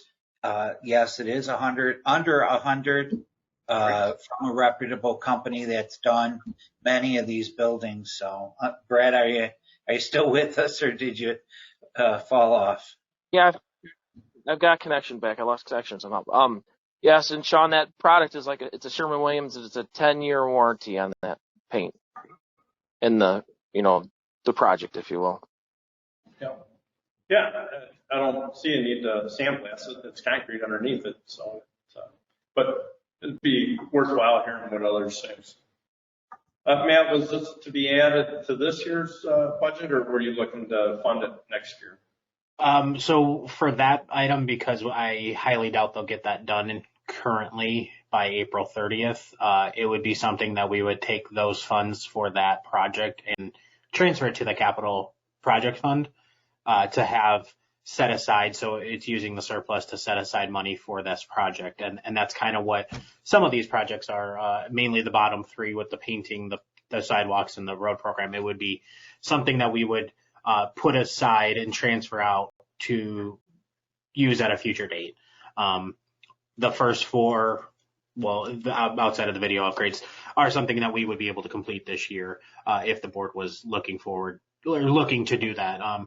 So that's kind of what these are, is just board consensus to, yes, move forward with the process of getting more costs. If it's something that the board wants to, is kind of just looking for direction on these items from the board. Okay. I agree with Rick as well on his top three punch list items. But I am curious the sidewalk program, I obviously have not flipped on the right page, but this current budget was $11,000, I believe. What do you have in there as a place card holder going forward in the budget? So I don't anticipate let me pull the detail up. I don't anticipate it honestly being much more as far as budgeted, because it is based on the max of what we currently have done in the past, which is the shared program with residents. So there's not much more additional for just adding or replacing new sidewalk. If that's what we're looking at, is adding sidewalk where there isn't, or replacing just throughout the village.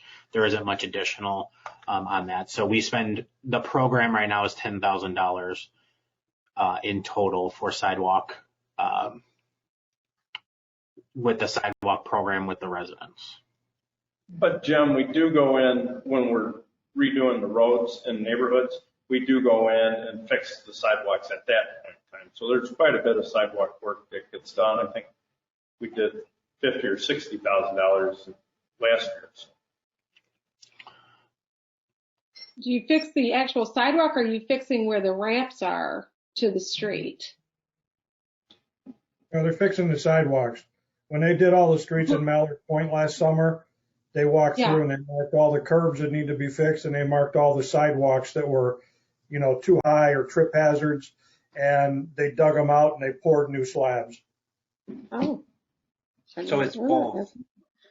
Right. It's the ADA ramps and any trip hazards. Okay. Yeah. Do we anticipate with our road program this year that sidewalks are going to get replaced? If it's in the area where we're working, which is Capitol and a small piece of Park, then yes, that will be included the same way. I know there definitely will be some on Capitol. It should be. I run that, and there's some definite trip hazards on that. So I'd like to also see some money put toward the roads, because I know there's a lot of subdivisions that need some significant road work. So. I brought that up earlier, and there's discussion of waiting to get the road evaluation program done and then using those funds in 2022, 2023. Yeah, and I think from the staff perspective, the idea would be, if, and I think it was in the Q&A, let's assume that, we put in the public works painting, a transfer for that. And, let's just for now say it's 100,000, though we anticipate it's probably going to be something less than that. If you did that, funded the ballistic shields, the lobbyist, if you funded the website refresh, that would leave you with, about 317,000, probably something to be more than that based on our current projections. What staff would propose essentially is, rather than pick a number right now, that's our projection right now. By the time we get to the end of the year, that number may go down, it may go up, but essentially whatever that number is, that would get transferred out into the fund to be allocated for either roads or sidewalks, essentially either one.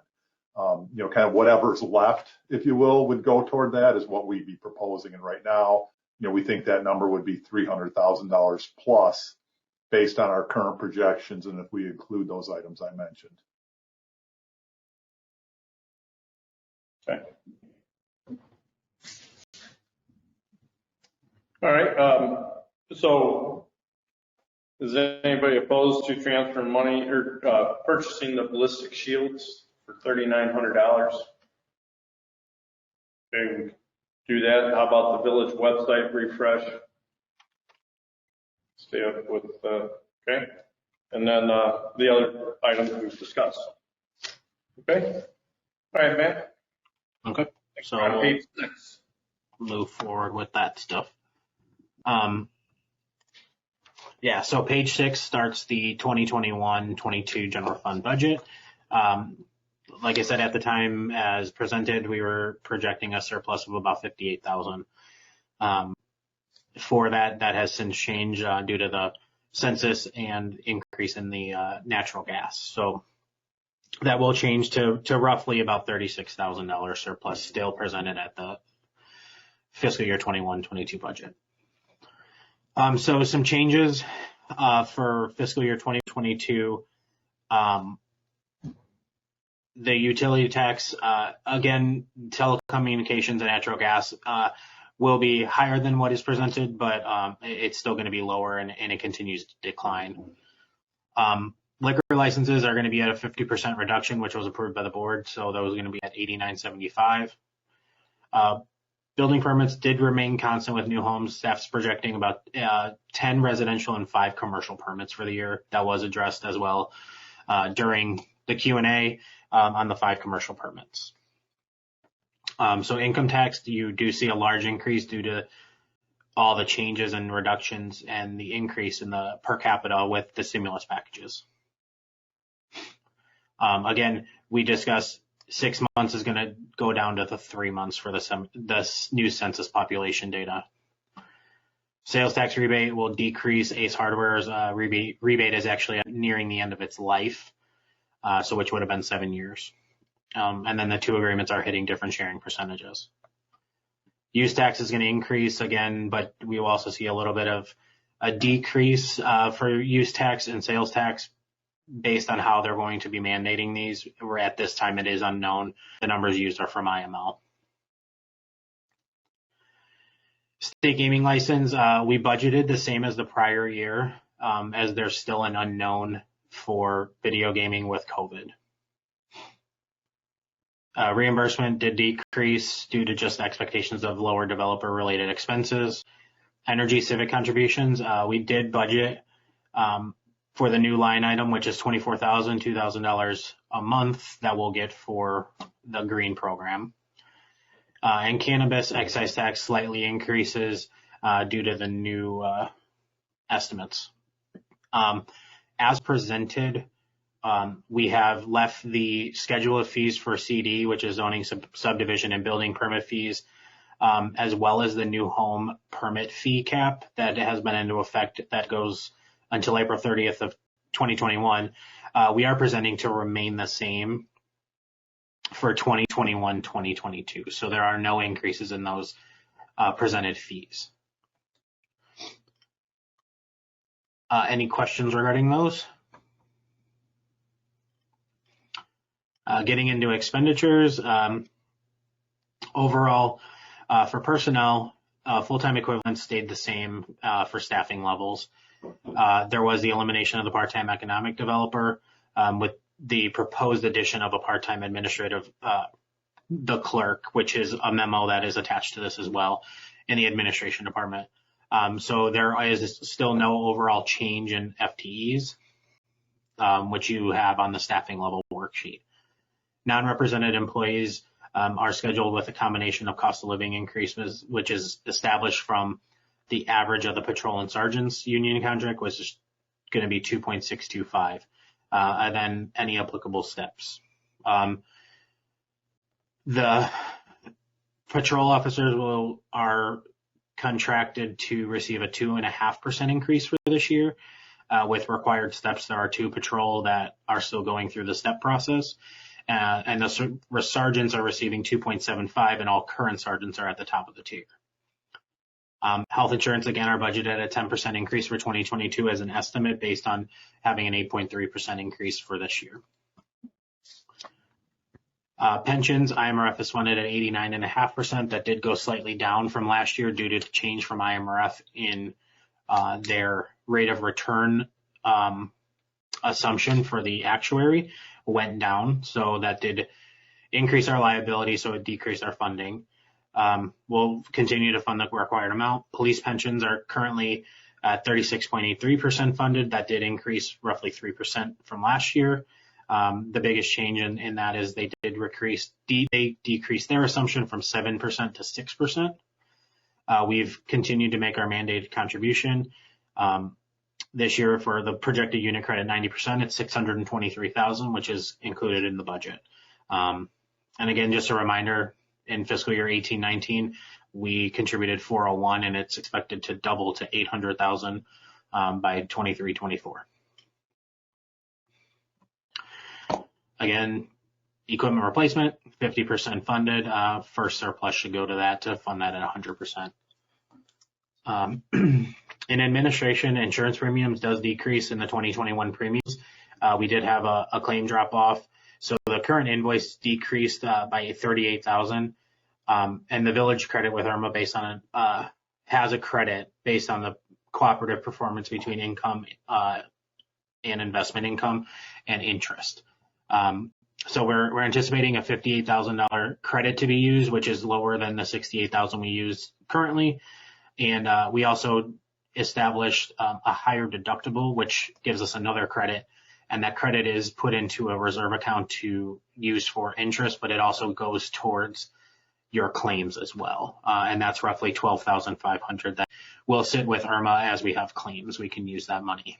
So it's another investment to try to gain money. Again, police salaries, patrols at 2.5 plus any steps, and sergeants are topped out, but we'll get a 2.75 contractually. Overtime and part-time hours are balanced to make sure all shifts are covered. And that was also discussed during the Q&A as well. Police pension increases about 61,000 on the new actuarial with the new rate of return assumption. Specialized supplies will increase slightly based on this year, just with the additional needs for some COVID expenses. Streets Department, repair maintenance service for right-of-ways. There was additional pavement marking program money that was added to the budget to do more. In general equipment, it did increase by about 9,500 due to replacing the 60-inch mower, and that's on a 7-year rotation, and it has hit its 7th year, so it's replacing that. Traffic control supplies, there's an increase of 30,000. What that is 6,000 from this year and 24,000 for the energy contribution from the green, and that's currently being investigated for the LED streetlight conversion program through ComEd. Also a question that was addressed in the Q&A, and if there's any questions, I can kind of stop here to see.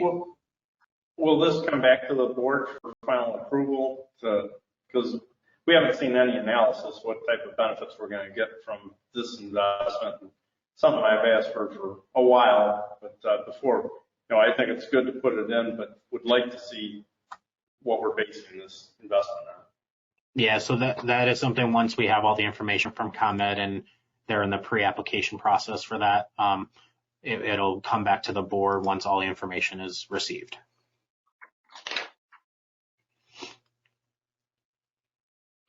Building maintenance, repair and services to the buildings, that did decrease about 52,000. Again, that was a lot of COVID expenses. It does include the carpet for projections, the security system access panels, the generator replacements, and HVAC system replacements. General equipment decreased because we did replace the pressure washer and air compressor in the current fiscal year. Other professional services, they remain the same as the 2021 budget, but it did increase from the projections due to moving the CMAP grant for the comprehensive plan to fiscal year 21-22. In finance, another question and answer memo regarding audit services with the police pension fund audit. In the past, it was done by the police pension fund. Whether they're doing it and we're getting charged through the pension fund contribution or the village pays for it in one way, it helps us by paying for it because it reduces our contribution. However, what they did do is they did vote back in July or April of last year to not complete the pension fund audit. And they at the time, which is not a requirement, they didn't have fiduciary liability insurance for the trustee and the trustees on the board. So they voted to have the village complete the pension fund audit because that is a requirement by the village. And then they were going to use those funds to get fiduciary liability insurance. So that was the change to the village budgeting and completing the audit. I know that was a lot, so there are attachments that are on here, which are some explanations on those surplus items that we discussed, staffing levels. The also presented, which is not for approval, those will all be presented at the budget approval, is the permit fee cap resolution and also the CD resolution for fees that just have no change. So those are just as a draft that will be presented during the budget process, but just as reference, no fees were changed for the general fund. Under this page, which is building fees, and then you guys have lines crossed off. So it's hard for me to tell on the notes that came through on this memo. I have no idea. Is it $1,850 like basement finish? I don't even know what the numbers are based on what's highlighted out or what's in red and what's in black. Oh, sorry, I must have sent you the old red line edition. I will send out the final one. I must have grabbed the wrong PDF. So there's a final one that actually has those not redded out and crossed out. I apologize. Okay. So I'll resend that resolution out with the correct fees that are in place. Okay. I'd like to go through the line items, where it talks about the revenues and gives the account number, the description. Okay. So if there's any questions on a particular line item, we'll go through those. It follows the full-time equivalent staffing levels sheet. Mm-hmm. All right. Let's see, you have the summary, and then going on to revenues. Any questions about changes to revenues? I think Matt addressed natural gas, and I think the state income tax is worth visiting. Any other questions? All right. Under information technology, it was up this year, but going back down to normal for next year. In administration, I think we need to discuss a part-time person. We could probably do that at a next meeting.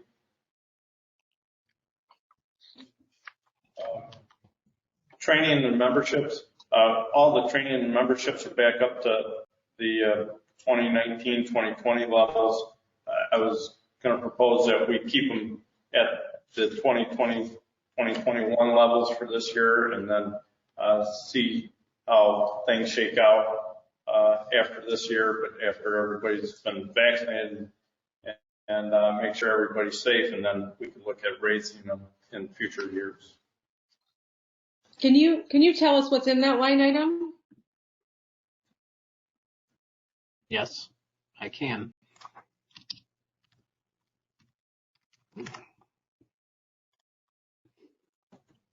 So currently, there's two memberships, which is the International City Management and then the Illinois City Management Association. And then there's the ICMA, which is the International Annual Conference, is in here. Again, that's going to be addressed based on the current atmosphere that we have for COVID. There's money in here for the legislative drive down if that were to happen, as well as just miscellaneous trainings, seminars and luncheons for Metro West and Chamber, et cetera. Have you heard anything about the drive down and whether they're going to have that this year? Metro West has not said anything about that.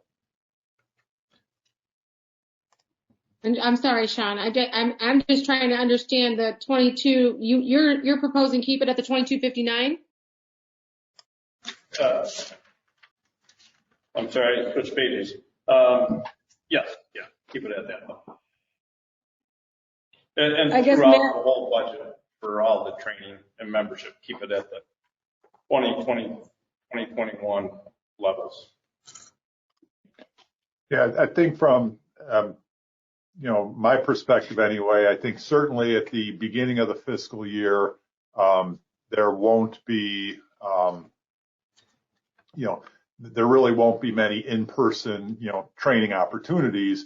It really is unknown when most of those will come back in person.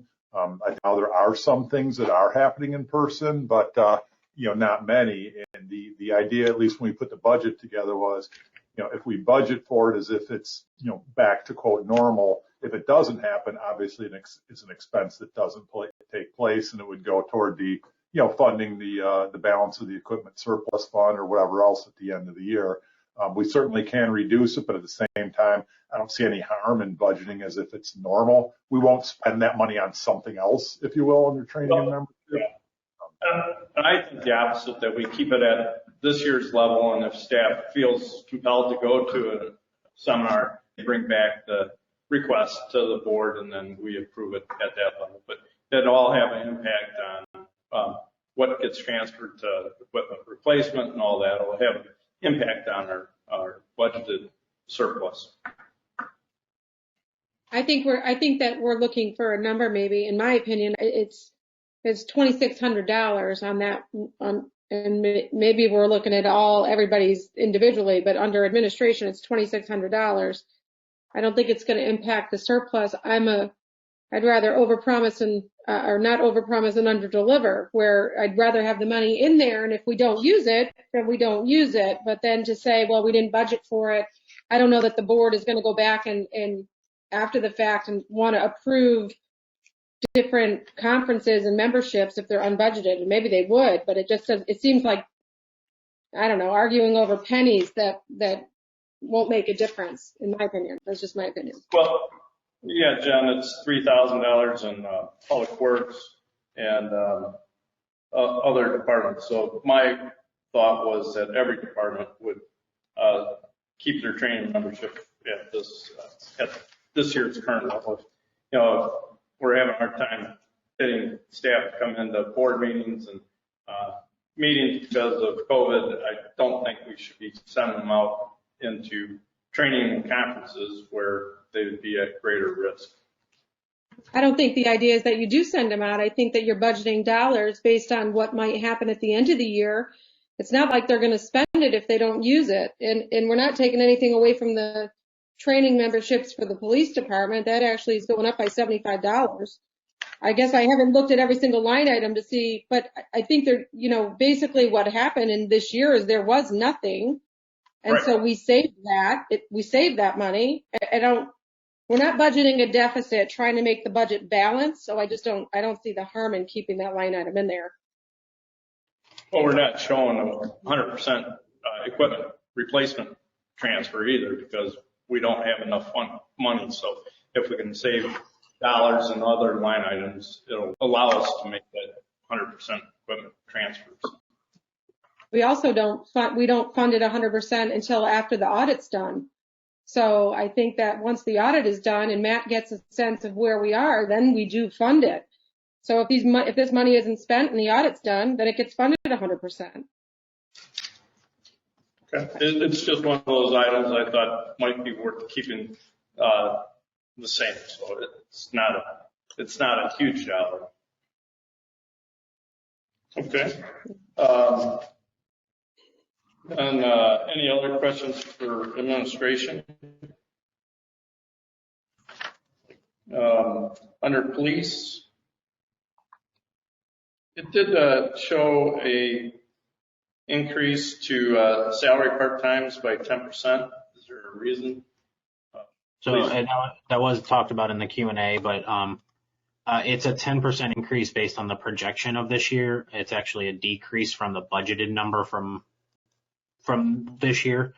So even though we budgeted a higher number, we projected a lower number because we haven't needed it. So we actually approved a $289,509 for fiscal year 2021. That was the approved budget. Our projection is 210, which is good. That's just meaning we're saving money on the part-time. And what the increase for the 230 is based on departmental needs and also just the COLA and step increases that are associated with the part-time. So this is all based on hours that's discussed with chief for departmental needs to cover shifts, to cover overtimes. And I do think some of the reduction on part-time for this current year is not only COVID and not having to cover as many shifts with time off, but also there was a budgeted position for the office clerk, for a front desk clerk, that was never filled. So that position was open. So there is a decrease there as well. So it's a decrease of 8% from the approved budget, but yes, it is an increase from projected for the year. Okay. All right. Public Works, the general equipment, that was $9,500 for the lawnmower. Yes. Traffic control was the LED. Yep. Any other questions on Public Works? Building and maintenance. I assume that this 9 or 10,000 over for salaries regular was for COVID expenses for the most part.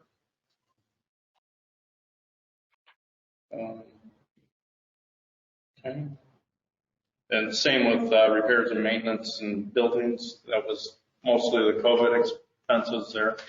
Yeah, that was the purifiers, the security system, access panels. We had budgeted HVAC and generator replacement. And actually in the 95 is actually the placeholder budget number for the carpet replacement. So that's included, but we haven't spent it just because we're going to get more quotes on that. Okay. Community development, salaries regular, it's going up $26,000 or 8%.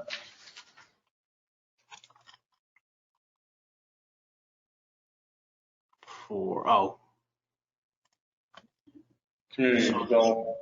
Yeah, that for the regular salary. So that was also just for the Q&A and just regards to the regular salaries as a whole with COLA increases, step increases, and also the discussion that with the appointed positions that it's got a plug number in, and those will be officially approved once the seating of the new board comes in, as the appointments do expire and cannot legally go past that position. So they're just plug numbers for right now, just based on the current situation with the election and a new board.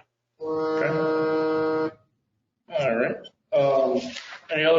Any questions in community development?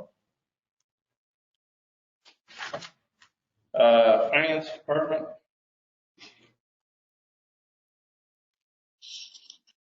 And board and commissions. It appears that in the training and membership is that attendance at Metro West or IML conference. It is. Okay. All right. Any questions on any of those line items? Okay. All right. What's next in the budget process, Matt? So next, just depending on the items that we discussed tonight, if we can get those quotes and prices back, we'll present what we can at the next meeting. And then at the next budget workshop will be the presentation of the remaining funds. So that'll be all the general capital, TIF, general infrastructure, debt service, refuse, and water funds. So that'll be a full presentation regarding all of those funds in a very similar format that we just did today. The last 2 years we did do one budget workshop for all the funds, but with the amount of discussion with the unbudgeted surplus and general fund, it kind of made sense to split them apart so that we had a little bit more discussion on each of these. So the next one will be anything we talked about tonight that should be brought back, if we're able to bring back with the requested items, and then all of the rest of the funds will be presented at the next meeting. And then the second meeting in March will be a catch-all. So any items that we discussed, the needed questions, any additional requested information after the next meeting, after you've had more time to digest everything. I know it's a lot of information. That'll be at the second meeting in March. Will be that presentation of any of those items again, and more items if we have more quotes and prices and items requested for these items, with tentative approval of the full budget and associated resolutions for any fees and items at the first meeting in April. Okay. And then once that's approved, I'll get it to the county. With COVID, we have to mail it, so it's nice to have a little bit extra time with the post office and just getting it there. We haven't had any issues with getting it to the county with the tax levy or anything, but with the not being able to physically really go there without an appointment, it's nice to have a little bit of time. Not that we can't do it, but it's nice to have a little bit more time for the post office and mailing. So that's kind of the timeline for now. Okay. Well, thank you. Nicely done. Thank you. Moving on to staff reports. Matt, since you have the floor, anything else to add to your? I don't. I pretty much, the budget's been what I've been working on, and don't have much additional to add. Oh, I guess if there are questions regarding the seminar that I did attend for the streaming and internet sales stuff, that's kind of what I discussed with use tax and sales tax with online purchases. But if there are further questions, I do have a very generic PowerPoint that they presented with. That's why I try to put as much information into the staff report. But I do have a PowerPoint, and if anyone had specific questions about it, you can reach out to me and just let me know. Okay. Thank you. Walter?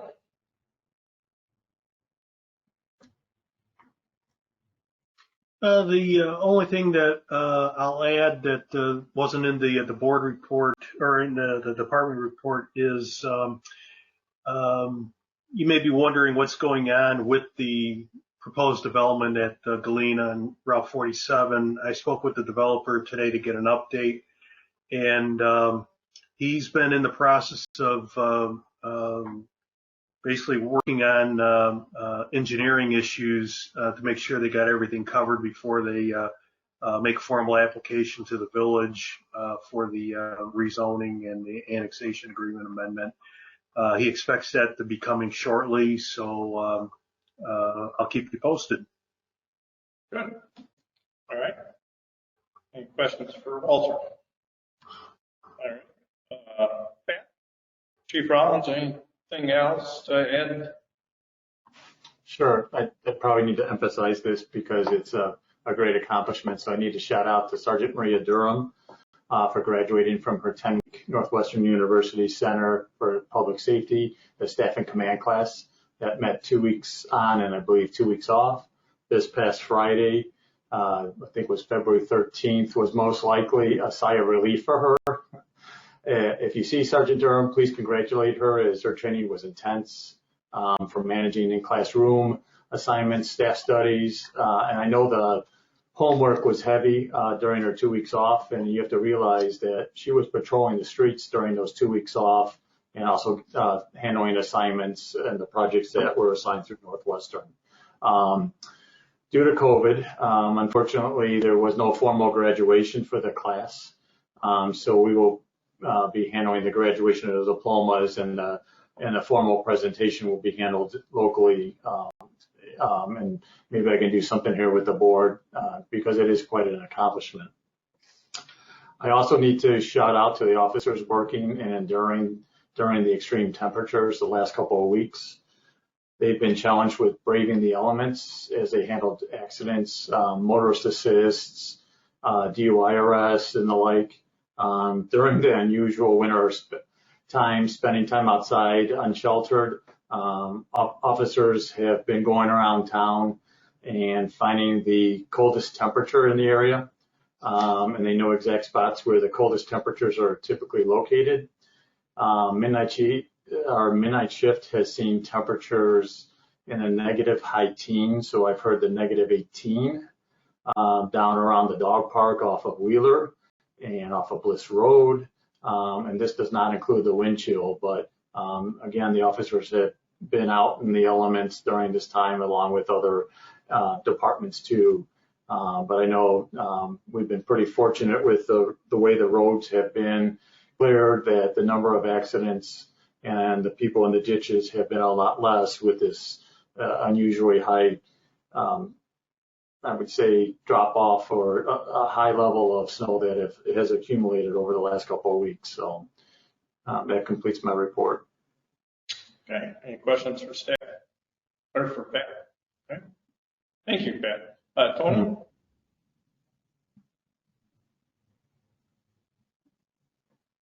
Okay, so 3 years ago, we applied for a CMAP pavement management program grant, and this is round 4, and we received it. This grant is no cost to the village, and through CMAP, we've executed our memorandum of understanding, and they're ready to move ahead. They've already selected their consultant, Applied Research Associates, and with this pavement management plan, they're going to introduce pavement management, characterize current pavement condition, describe local agency pavement management practices, and after their analysis and data collection, we plan to have a 5-year road maintenance plan for the village, and subject to funding, but we'll have a 5-year pavement improvement program. So that was that. Obviously, Pat mentioned it, and I will too. Our crews have been very busy the last couple of days. The temperatures are extreme. We've had ice storms. So I want to compliment the crews for all the hard work.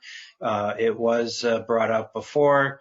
Our reserves have been depleted for salt, and we're currently waiting for salt deliveries. That seems to be an issue which is ongoing.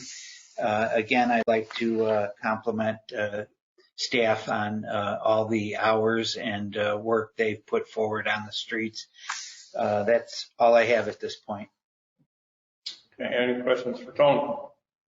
Tony, how many tons do you have with that contract for $225,000? How many tons of salt is that?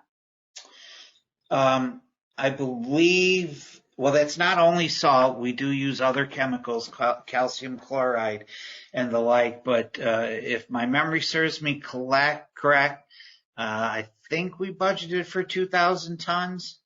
Oh, okay. Okay. I was looking at these numbers, and of course, when you don't know, they seem like 339 tons of salt use seems like quite a lot, and that maybe we would not have enough, even with the new orders coming in, to make it through the winter, seeing that this is, 339 tons in, looks like, 10 days that you used? So anyway, 2,000 tons, you answered my question. We should be okay to hopefully make it to April. Yes, the budget includes 2,000 tons. Okay. At least the roads seem to be holding up pretty well since we're not having the freeze and thaw going on right now. So that makes a huge difference. Earlier in the freeze thaw cycle with the snow, it made me a little bit nervous, but yes, as the temperature dropped and it stays frozen, yes, it is a difference. Yeah, it was nice that Mother Nature helped out today with the bright sunshine. It cleaned up a lot of the pavement. So, any other questions for Tony? Okay, Brent and Allison. One thing, just continuing on the kudos, and I certainly share the thanks to staff and several departments, though certainly they're out on the streets on a regular basis. But I do think it's important just to remind everybody that one of the reasons they're able to do that is because the condition and the amount and our equipment. And for those of you who don't do this for a living or haven't been with the village for a long time, you may not appreciate the investment that the community has made in police vehicles and public works vehicles. And Matt talked about it quite a bit tonight. That transfer to the equipment replacement fund and how fantastic it's been that the board over the years has been able to do that. And it's, basically we fully fund that program. And at times, staff, police, public works have the bulk of the fleet by far, and they maintain the vehicles. And, we're always saying, well, it's targeted for 7. Can we get 8? And, those of you who have been around, we typically get more life out of the vehicles than is originally projected because they do maintain them well. But just the fact that we have such a good fleet, reduces breakdowns, and it really is, a good investment the board and the community has made. So thank you guys for continuing that as well, because they can't do their jobs if they don't have, the vehicles and equipment to get it done. The only thing on my report I just want to mention real quick is there's a very brief mention of the Kane County transportation impact fee, and I don't want to get into that at length tonight, but if anybody is interested, those of us, again, that have been around for a while, back from when this was first instituted, there is a fee that the county charges on every, new building in the county, commercial and residential, and it can have a significant impact on development. And yeah, while it's very simple in concept, the formula and how it's all created gets very complicated. So I just want to point out that, a couple sentences in the staff report doesn't even come close to giving you the complexity and how so many different things interact. So we'll update you as they go through the process. But if anybody ever really wants to get in depth with it, certainly Walter, Tony, or I would be happy to share our experiences. I know, Sean, you've been around it for a long time as well. So for a lot of people, it's probably boring, but for some people, it's a really interesting topic. So just make that offer to share with anybody who'd like to chat about it. Well, yeah, what I think McDonald's was $30,000 for a traffic impact fee by the county, and somebody's got to pay that. And you have to pay that before you even sell one hamburger or one hammer over at Ace Hardware. So it's significant. And when you add that and Fox Metro's annexation fees and other fees that are out of our hands and go to other areas, other taxing bodies, you can see why developers ask for assistance at times. But thanks, Brent, for bringing that up. Okay, any questions for staff? All right.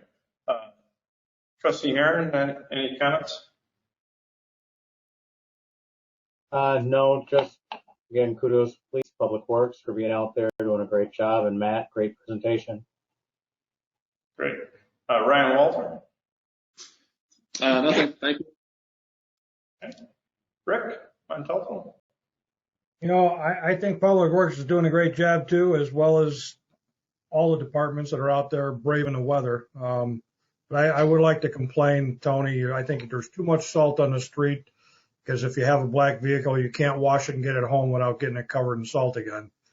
And every time the driveways get plowed, you guys come by and close it back up again. So they're way too active. But no, thank them all for all the... You got to tell Rick he needs a new car. Get a white one. There you go. All right. Thank you, Rick. Jen, any comments? No, I don't. Thank you. Okay. Heidi? No, nothing. Except for Girl Scout cookies will be coming in on Friday. If anybody bought any to be girl delivered, they'll be picking up on Friday's pickup date. Okay. Trustee Cook, Ted?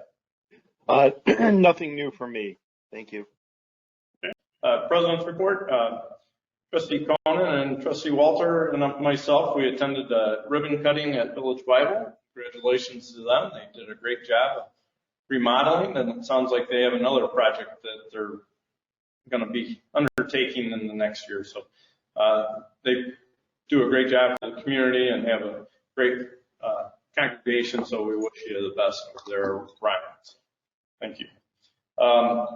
The Ethics Commission found in a unanimous decision that there were no ethics violations by Trustee Cook, so that's behind us. The commission met 3 times in the last week and a half, so that's behind us. And then in the newspaper, there's a a new person, Matt Hansen, has been appointed to represent Kane County as a Metro representative on the Metro board, and that really has an impact on Sugar Grove because Kendall County is trying to get a Metro station, and if it should go anywhere, it should go into the RTA sales tax district or county, which Kane County is a part of, but Kendall County is not. So Brent and I are working on setting up a meeting to talk to Matt so he understands our position. So hopefully he can be an advocate to keep those funds in RTA County instead of a different county. Okay. Any public comment? I don't know if we have anybody else in the line. Going once, going twice. Close that portion. No airport report. We do need to adjourn and reconvene in closed session. So if I may, could I get a motion to adjourn per exception of the Open Meetings Act and to adjourn, hold a closed session, not take action, and then adjourn from closed session. I will make that motion. I'll second. Okay. Roll call, please, Alice. Trustee Montalto? Aye. Trustee Cook? Aye. Trustee Conan? Aye. Trustee Lendy? Aye. Trustee Walter? Aye. Trustee Heron? Aye. Okay. Thank you all for attending. We'll reconvene in a few minutes.